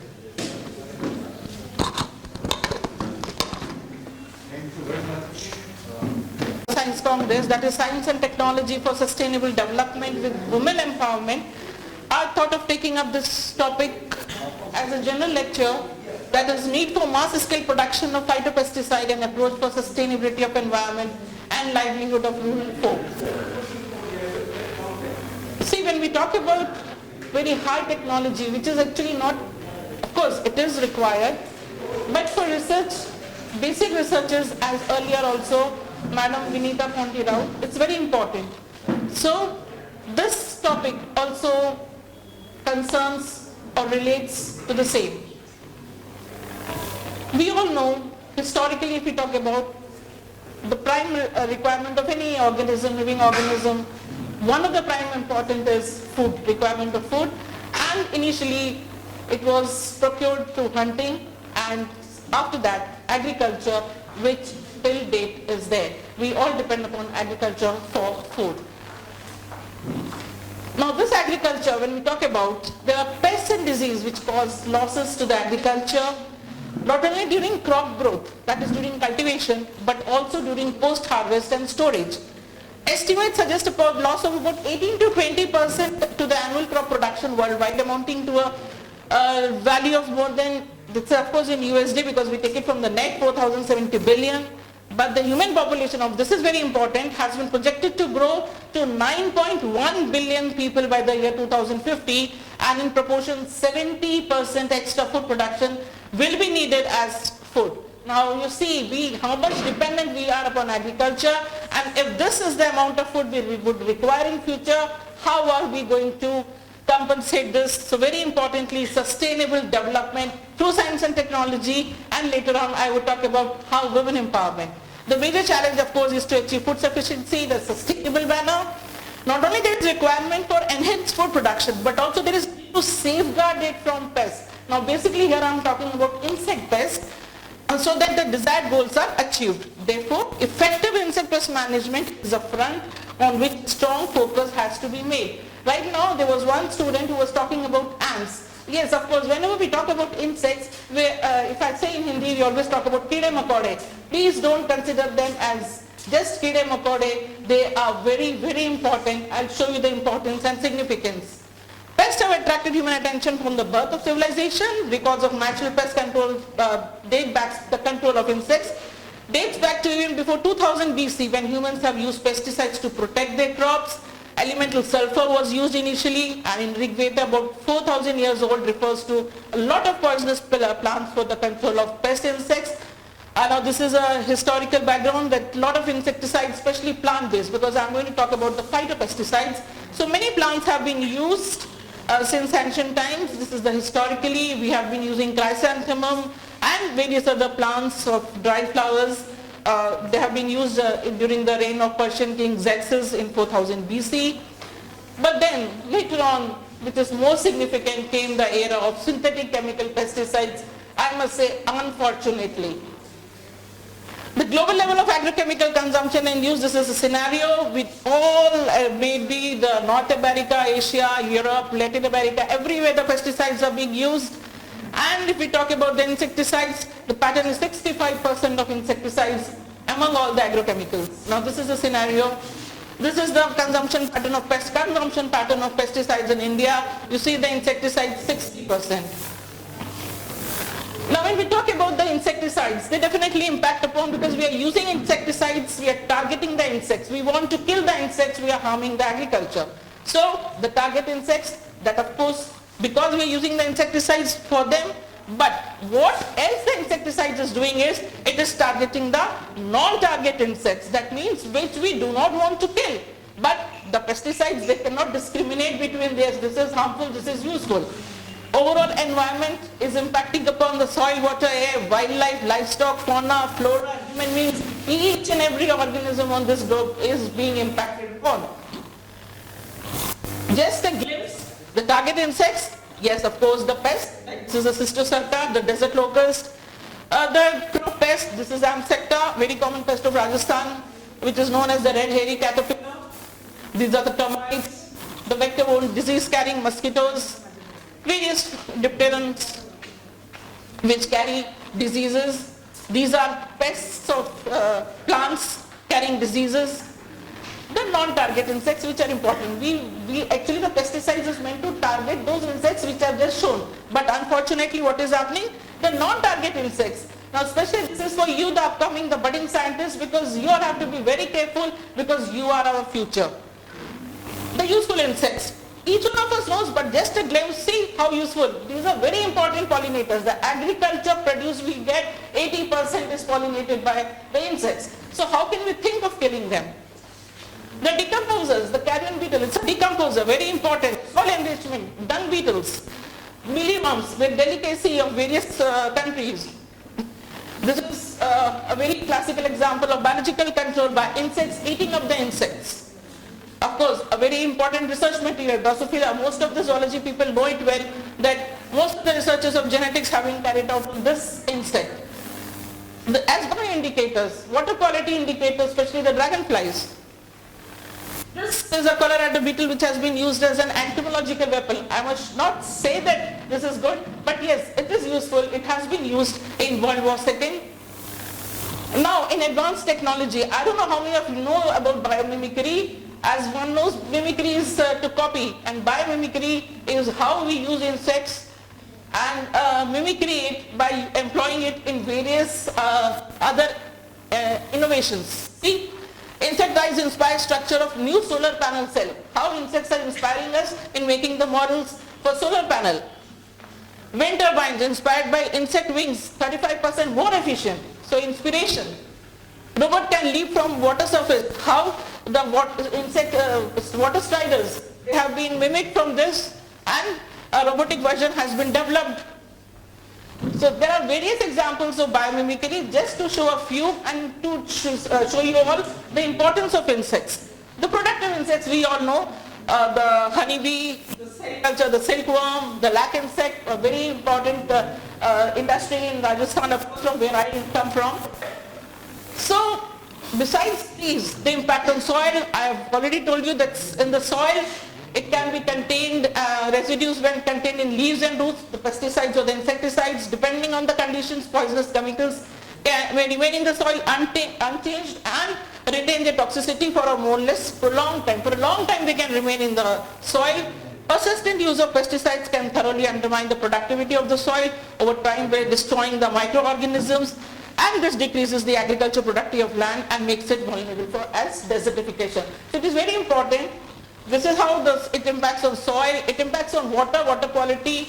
All negative effects can be seen because of these insecticides. Not to go, we can see the fish kills, the bird kills by the effects of insecticides, are very common in the newspapers. Off and on you read in the newspaper that these many fishes have been killed, these many insects have been killed, these many birds have been killed, so on and so forth. Effects on plants because of insecticides. If you see a human being, I just wanted to point out that the symptoms of chronic poisoning, each and every organism, each and every system of a human being is being impacted upon by the insecticides, the chemical insecticides which are still being used, continually being used. One very important thing is cancer, a most dreaded disease of the century. About 90% cancer is due to the environmental contaminants, including the pesticides. Here I would like to add, I come from Bikaner, and Bikaner, there is a train from Punjab to Bikaner which is called as a cancer patient. It carries all the cancer patients to Bikaner, and this is from Punjab, where agriculture is their main source of income. And because of agriculture, the farmers, these are the farmers who are suffering because of the chemical insecticides which are being used. Anyhow, so in the recent years, disadvantages of heavy dependence of pesticides have surfaced. The awareness regarding pest problems and the environment has led to the search for powerful and eco-friendly pesticides that not only degrade after some time, but also avoid pest resistance, are pest-specific, non-phytotoxic, non-toxic to mammals and all other organisms, relatively less expensive in order to obtain a sustainable crop production. And searching for biorational pesticides by screening, this can only happen by naturally occurring compounds in plants, which could be an alternate to this. So, the secondary metabolites. Now, what the plants contain is the secondary metabolites, which constitute, a lot of plants have this, and the contents are the alkaloids, saponins, steroids, terpenoids, total phenols, flavonoids, tannic acids, which have been characterized as having insecticidal properties. So these secondary metabolites are the four main groups which have been identified: nicotine, alkaloids, rotenone and rotenoids, pyrethrum and pyrethrins from chrysanthemum, which have been used. And there are about studies reveal that more than 2,500 plant species belonging to 235 families have all been demonstrated for biological activity against several types of pests. So why not shift our use from chemical or synthetic insecticides towards this phytopesticides. Secondary metabolites from various plants have been identified. These are a few plants. Just to show you a little table, to show you that these are the chemicals which have been identified and their effect is insecticidal or larvicidal upon insects. These are the different authors who have worked upon it. So botanical pesticides have various chemical properties and modes of action which affect the insects. They can act as toxicants, resulting mortality, but they can also act as repellents, ovipositional deterrents, antifeedants, sterilants, attractants, and growth inhibitors. I mean, it is not that they necessarily kill the insect, but they can act in some different way also. Now here, this is the effect of different plant formulation on insect pest. Wherever you see the authorship of Srivastava, these are our papers which we have published and we have reported the different plants against different pests as causing mortality, acting as repellents, acting as ovipositional deterrents, acting as antifeedants, so on and so forth, acting as growth inhibitors. So we have worked on, actually this is most of that is our work. I'm not emphasizing upon our work because it's a general nature topic. So reports have shown that with properly targeted application, the active substances of botanical insecticides are very friendly to non-target organisms, and this is what we want. Also, because the active substances are naturally secondary metabolites of plants, their residues could degrade easily and rapidly. This is what we think. Further, apart from other exceptions, these plant extracts do not contain substances toxic to animals and man. This is what we require. Reports suggest that products based on plant extracts usually contain synergistically acting mixtures of active substances that exhibit various mechanisms of action, thus preventing the development of resistant pest populations. And one major finding by workers suggests that much higher biodiversity, now this is a very significant finding, much higher biodiversity as well as frequency of pollinators and natural enemies of pests are seen in crops treated with plant extracts rather than those which are treated with synthetic insecticides. So how important and so nice. But what is happening? Unfortunately, not many phytopesticides are found in the market on commercial scale in spite of the remarkable potential as natural sources of pesticides. Although so much work has been carried out, lots of things have been said about the plant-based or the botanical or the phytopesticides, but still large scale production or the industrialized production is not there. In the past years, only a few of them have been identified. These are a few which have been commercially produced, but then a lot needs to be explored. And what has to be taken into consideration while talking about these phytopesticides is that LD50 has to be calculated. That is the lethal dose. Lethal dose means how many, 50% means that 50% of insects are killed by the use of that particular compound or substance we are using. The various ways in which plant-derived pesticides can be processed, and these include using different extracts. We also have used various extracts in our laboratory work as pure plant natural products, crude plant material in the form of dust or powder, and formulated in different forms of solutions or suspensions. Crude extracts, now crude extracts can however be cheaply used if readily available solvent like water is employed. Now this is very important because sometimes what we use is we use organic solvents. If we use organic solvents, that is not preferred. If water, which is a very good solvent, if that can be used to extract the typical content of the plant which has got this insecticidal property, nothing better than that. In large scale field use of botanical products, there must be adequate and constant supply of specific plants to the areas in need, which means that since plants grow well usually in areas of natural habitat, effort should be made to invest in large scale cultivation of such plants in their favorable localities. So what Vinita madam was saying, the local area, that has to be preferred. We can contact the farmers in the nearby area, those who know about the plants, those who know that these are the plants which can possess insecticidal properties, or which the laboratory working on these plants has identified these plants. We can go into the search and we can cultivate it in that area where it really, which is a natural habitat, or else we also can go on plant tissue culture technique if we want to talk about the technology. By the help of plant tissue culture, we can raise the culture, we can raise the plantlets, and then we can transplant these little plantlets into this area where we want the plants to be cultivated in large number. Who would be benefited? Very importantly, production of phytopesticide will be of great economic advantage in the developing countries as such programs can lead to economic empowerment of the poor farmers and ultimately improve the economics of these countries. So it is very nice because entrepreneurship can be based upon this. We're talking about two things. One is of course sustainable development, and the second is if we can start a new entrepreneur can come up with this, that yes, this is a very good phytopesticide, it can be used, and definitely it will be a very good alternative as against the chemical insecticides. Establishment of village-based plants for extraction and formulation of plant-based pesticides with packaging and logistic facilities which can help local folk for employment and livelihood.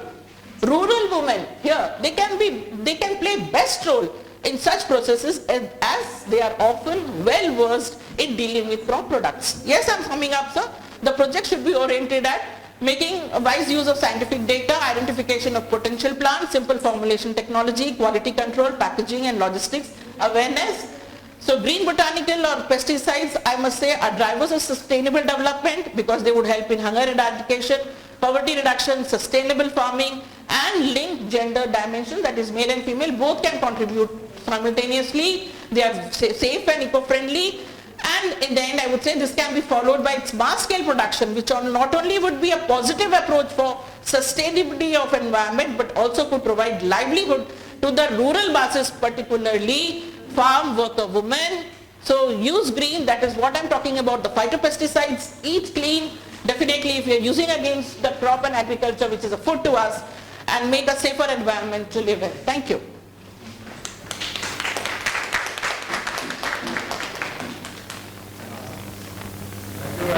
Teacher always says. Yes? Yeah. Yes? Yeah. I want it from the students, sir, but anyhow. Anyhow, yes.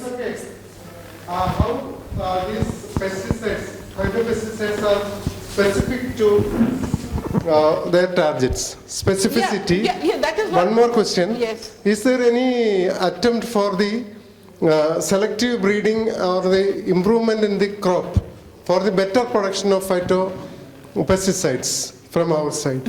Yes, I completely agree. But actually, these are all policy matters of how we're talking about the second question.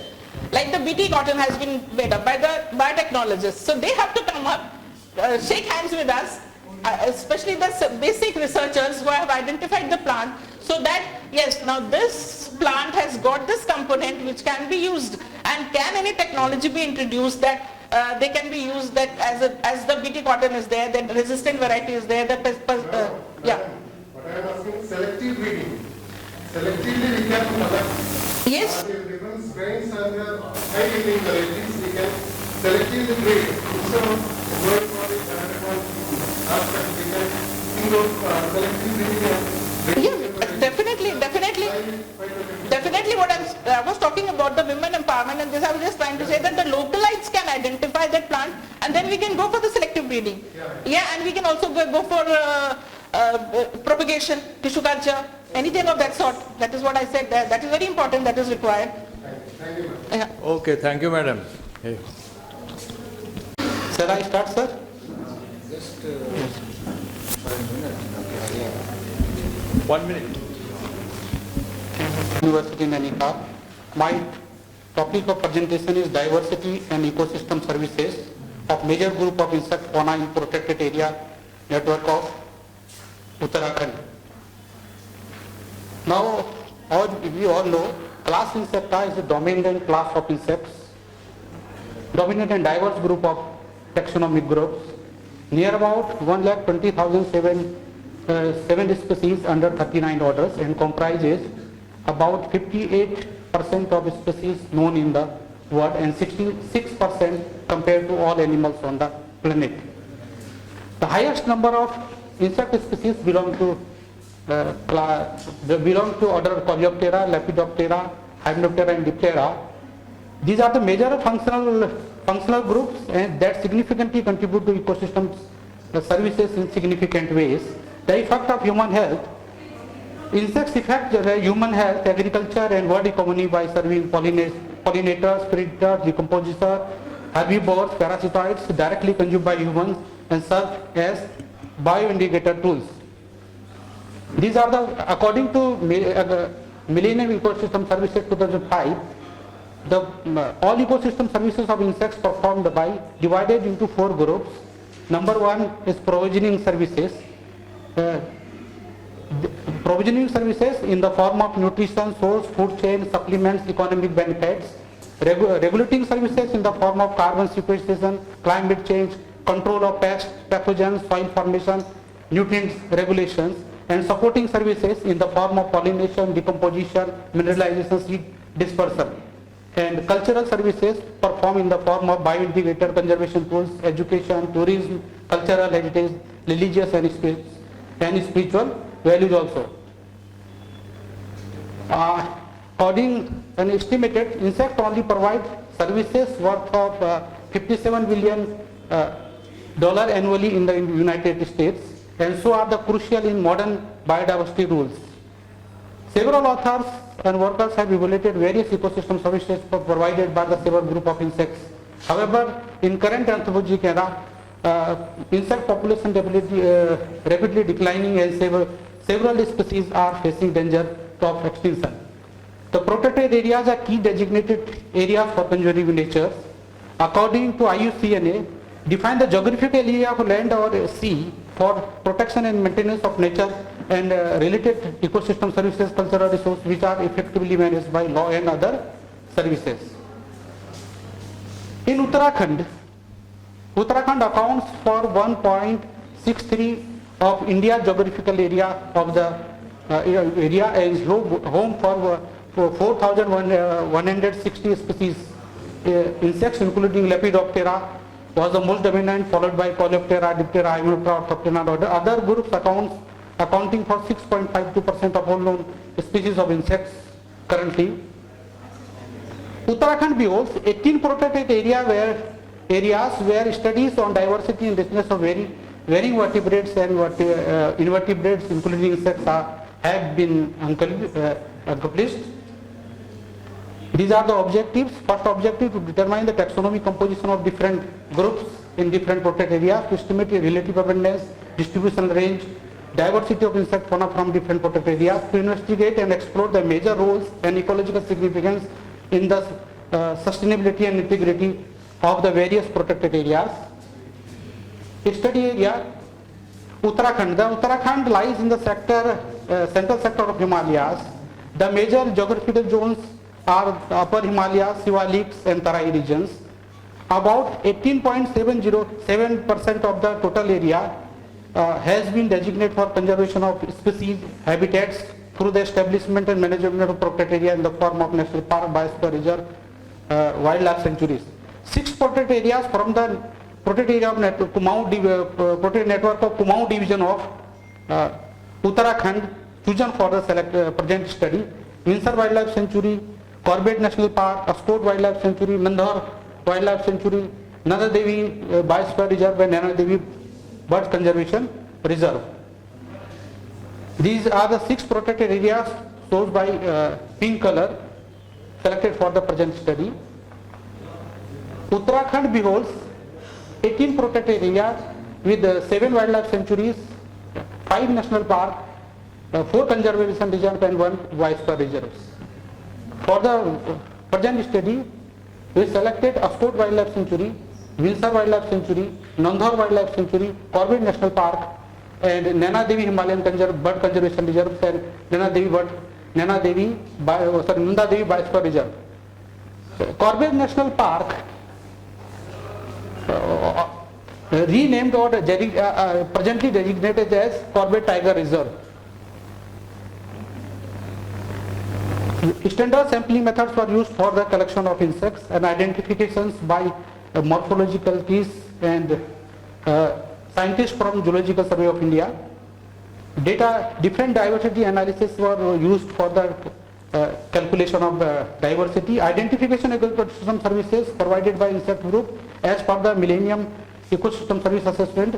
Recorded insect species and functions were characterized into 4 major groups, namely provisioning, regulating, supporting and cultural service. Each species were evaluated for the ecosystem services provided by them using both direct, field-based and indirect on literature-based.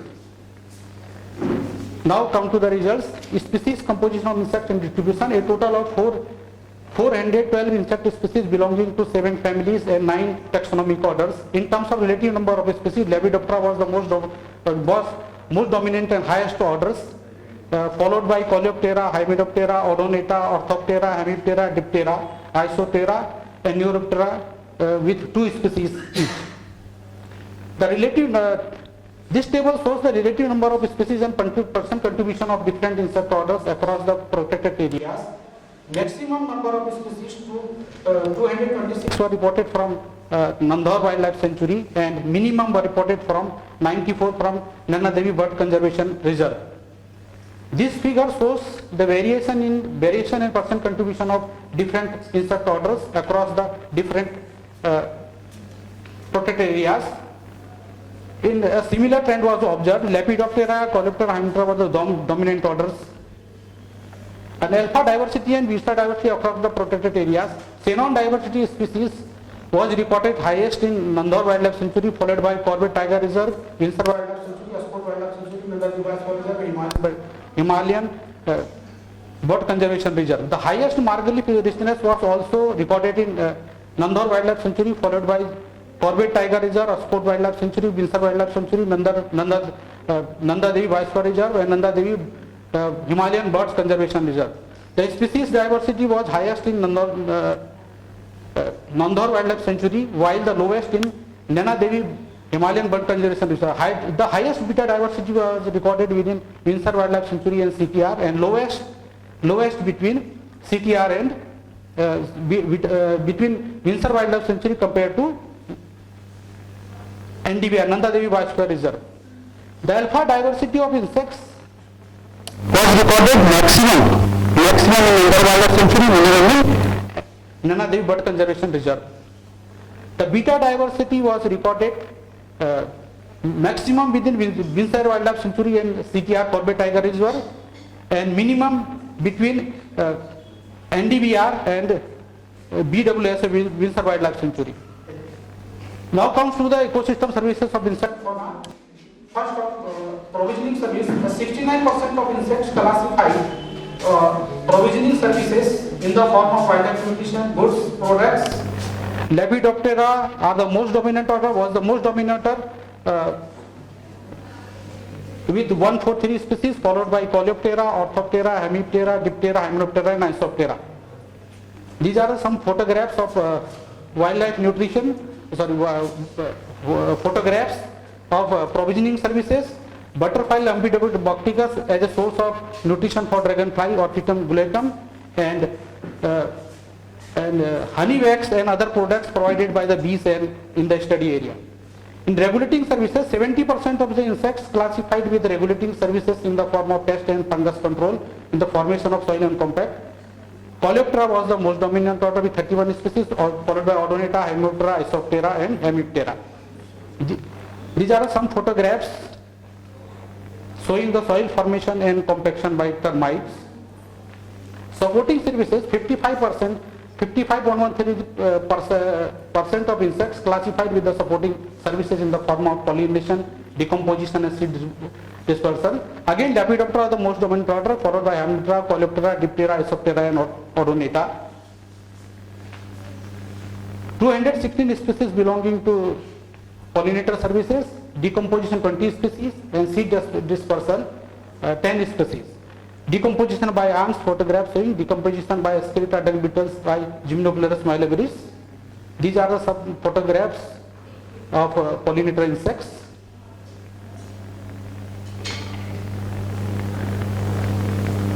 And cultural services, 51.45% of insects classified with cultural services in the form of tourism attraction or tourism, social life, bioindication, symbolism, and legal protection for the biodiversity conservation. Again, Lepidoptera was the most dominant order, followed by Odonata, Hymenoptera, Coleoptera, and Isoptera. In ecotourism, 154 species. Lepidoptera was the again most dominant order. In assessing the ecological parameters such as habitat structure, modification, human disturbances, Lepidoptera was the most dominant order. Social life form involves 17 species, Hymenoptera, Isoptera, and Coleoptera. Symbolic and legal protection, 20 species belongs to order Lepidoptera. These are symbolic species. and Papilio was designated recently the state butterfly of Uttarakhand. Cultural services, according to Indian Wildlife Protection Act 1972, 18 species are legally protected under various schedules in Schedule 1, Schedule 2nd and Schedule 4. As per the Red Data Book of Indian Butterflies, the two species Caleria annata and Castilia sorogimens have been listed as vulnerable and Papilio as endangered species. This table shows the competitive ecosystem services across the different orders. Maximum insect species, maximum ecosystem service providers belongs to provisioning services, followed by maximum in cultural services, followed by provisioning services, supporting services, and 73 in regulating services. In conclusion, several environmental services are provided by and dynamically depend on the insects, even if the conservation of biodiversity has made significant progress. Swift action and persistent work is still needed for the proper management and reproduction of insects that play a variety of ecological roles. The dynamics and administration of numerous ecosystem services are significantly influenced by the insect, wherein the current study highlighted their existence in several protected areas in Uttarakhand. These insects must be kept in order to maintain the genetic variety of various ecosystems.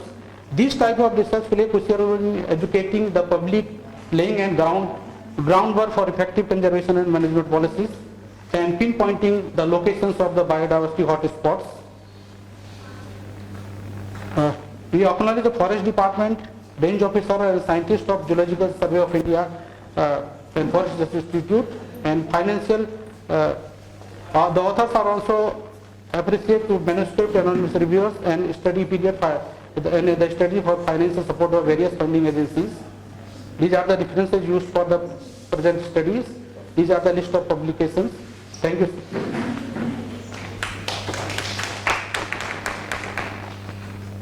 you very much, Dr. Arya, for a very nice illuminating lecture. It's open to questions. If anybody has any clarification to seek, you are most welcome. So you already documented only the, I would say, major orders. Oh, madam, the table of insects are already present in this hyperlink. Orders. Madam, in hyperlink, can I show the table? No, it's okay. We'll discuss the table. Thank you very much, Dr. Arya. I want to know that whatever the data you have presented, this is the recent data, right? No, sir, from 13 to 2019, funded by UCOST Uttarakhand and UGC. 2018 to? 2013 to 19, sir. Achha. And 4 PhDs are produced and 2 major projects are combined. Do you have any previous data, and whether you can say that whether there is a declining in the yes, declining, sir. Or increasing? One publication, sir, one publication. Do you have any comparative data? Yeah. No, sir. One publication under progress is under progress. Okay. Thank you. Yeah, that's safer because High valued bycatch in the mid 1980, and later it is transferred to a targeted catch because of their international market for the liver oil industry and their laziness. So, and also we have a high demand for the fresh meat and the dry meat in the local market, especially in Kerala and Tamil Nadu. So these are the some of the data showing that our elasmobranchs brands showing declining after their fishery. So in the fishery we are dominated by less than 10 species or belong to some of the family like Carcasmidae, Spinidae, Alopidae, Mobilidae and Dasyatidae. These are the data, a graph showing the catch of the elasmobranchs from starting from 1950 in 2008. So you can see the 70,000 tons to almost 50,000 tons per year, and this is annual catch up from Indian marine fisheries. This is the data of the species richness. We have almost 53 species of sharks in India. The deep water contributors, nearly half of the deep water species in the global are living in the deep water. And they are subjected by deep water fishery in India, in Andaman waters, Kerala and Tamil Nadu. And they caught in long lines and bottom trawls. They export the oil, dry meat and in the local market. So they are distributed below the 200 meter depth, 200 to 1000 meter, and they are targeted by shark in the targeted and bycatch in the deep water shrimp fishery. They have a specialized slow growth, late maturation, long longevity and long fecundity. This makes them very vulnerable to intensive fishing pressure. So we have 53 species reported from Indian EZ. These are the data materials methods. The study period as 2008 to 2020. We covered all the landing centers from east to west coast and Nicobar Islands, and we used morphological and molecular markers to identify the clarity of the taxonomy, and we use CO1 and ND2 marker for the molecular identification, and we use the conservation status using IUCN criteria. These are the survey vessels we have used for the Sagar Sambara under the Ministry of Earth Science, and we use commercial fishing vessel for the exploratory surveys. Taxonomy, we use the various molecular markers and a DNA barcoding short fragment of mitochondrial DNA. CO1 we use along with ND2 marker for providing the molecular identification. These are one of the case study. We use CO1 sequence for the Centrophoridae. That is an oil shark making for the scolding, which is a highly demand for international market like Japan and Korea for this scolding. It is an important product for the making cosmetics and anti-cancerous drugs. So this is a group of the species which are having a high plasticity and morphological plasticity, very difficult to identify in the field, and we need a species-specific identification for the conservation and management of the resources. So these are the species we used, and we got the neighbor joining tree, and we can easily identify the up to species level. This is the next case of the family Rajidae, but it's a deep water scale. We used the same DNA barcoding CO1, and we identified all the species present in Indian water, and even we found some of the species are undescribed, and we need to name now. This is again one of the case study using ND2 marker. We have an endemic species in the southern coast of India in Tuticorin Gulf of Mannar region, and it look like species in the South Africa, Tanzania. So we use ND2 marker, and we have a 2.2 variation, both population from India and Tanzania. So that look is a conclusion is that both species are two distinct species. These are the fishing craft what are available in India. So fishery is mostly deep water sharks are mostly the bycatch along with the deep water shrimp. So we are harvesting tons of 1,000 tons of shrimps from the deep water, starting from 200 to 600 meter depth along with the Kollam, Andaman and Chennai. These are the contribution of figure showing the contribution of some of the species in the fishery.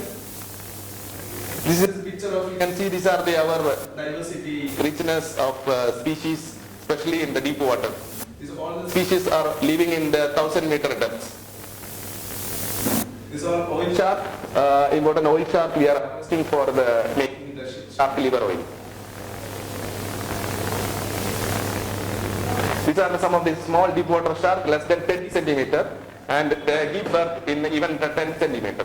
So don't think that all sharks are 5 meter or big. Most of the sharks are less than 1 meter, and these are the one of the less than 30 centimeter shark. These are some of the electric rays and the skates.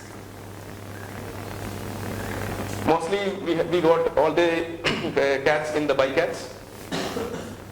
Again, the sustainability issues, especially in the deep water, we have a lot of juvenile bycatch, and females and pregnants are very common in the cats because they have a aggregation in the fishing grounds. This is a life history that makes very vulnerable for the overfishing. This is a group-wise elasmobranch landings in India. This is a gear-wise catch composition of deep water sharks in India. So we can see that 74% is contributed by the trawlers, and the remaining is contributed by bottom trawl, artisanal and hook and lines. This is the frequency of occurrence we found in 2002 and 2020. So we can see the abundance is slowly reducing because of the targeted and bycatch fishing. This is some of the image in the targeted fish fishery. They go for this small boat using one day fishing trip, and they catch 300 to 500 kg per day in Andaman Nicobar Islands. This is a graph showing the Andaman Islands catch. These are target catch for the oil sharks. This is utilization and trade. So with the shark, all the body parts are utilized, starting from the skin, jaw, meat, liver oil, and the cartilage.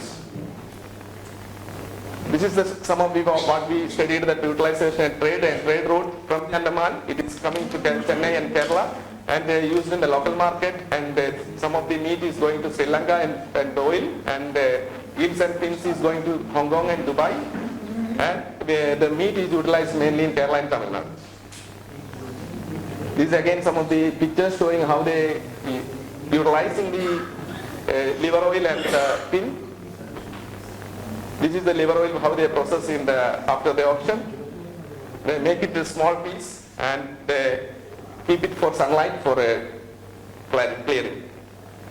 This is a drawing of shark fins.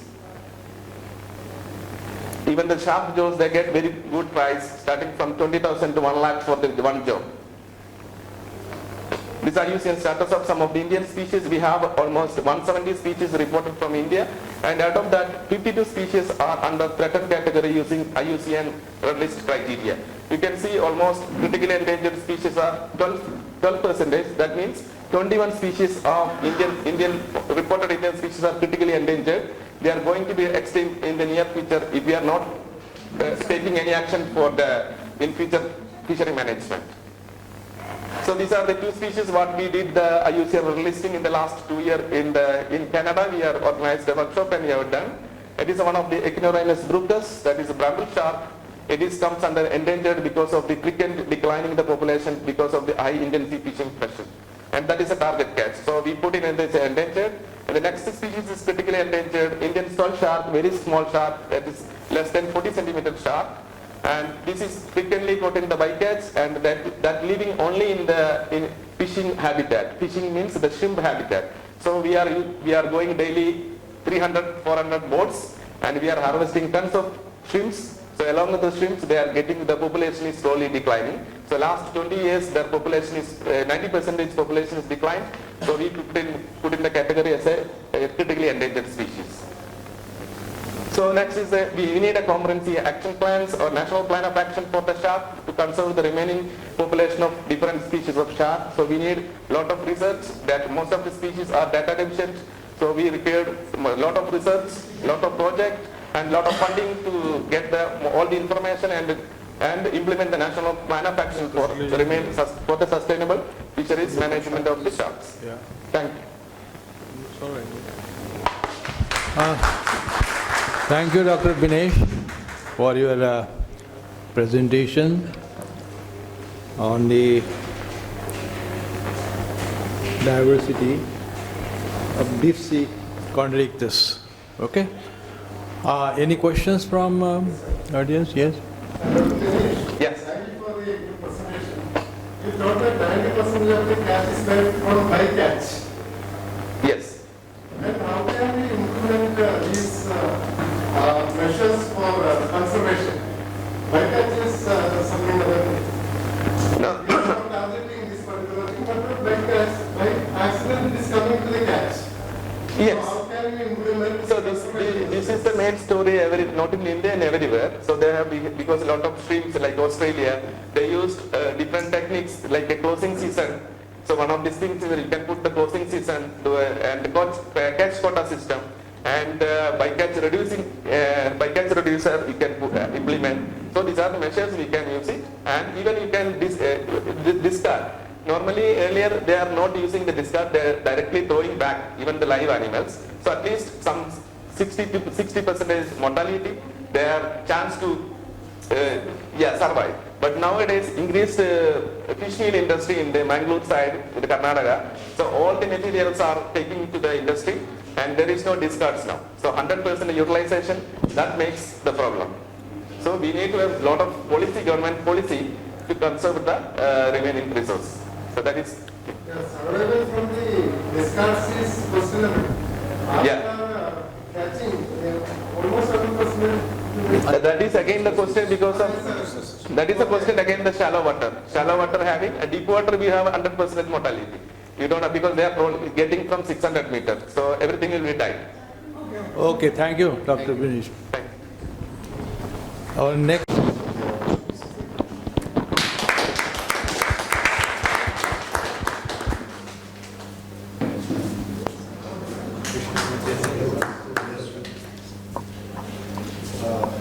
I may say I am very happy to receive this from the hands of, I must say, second generation of my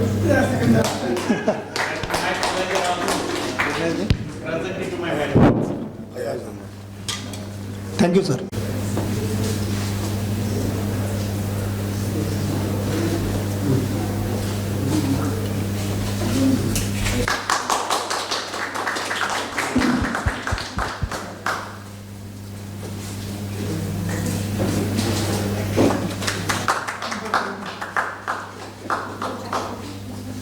Thank you, sir. Now I request to Dr. A.M. Khurat, sir, to felicitate our first invited talk personality, Dr. Meera Srivastava, madam, by offering shawl and mementos. Sir. Khurat, sir.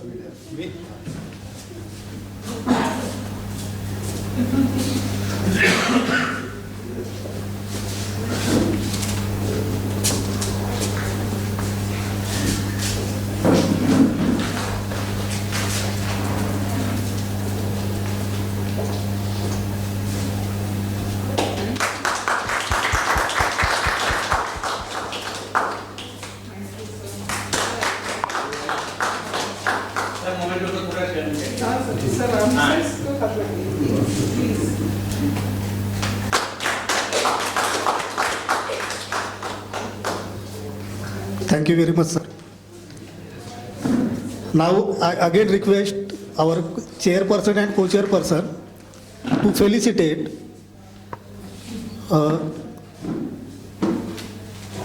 Dr. Manoj Kumar Arya by offering shawl and memento.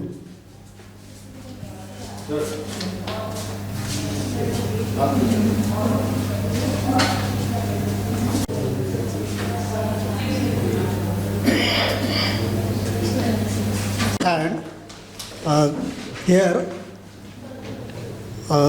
you can join for the lunch, dinner. Sorry.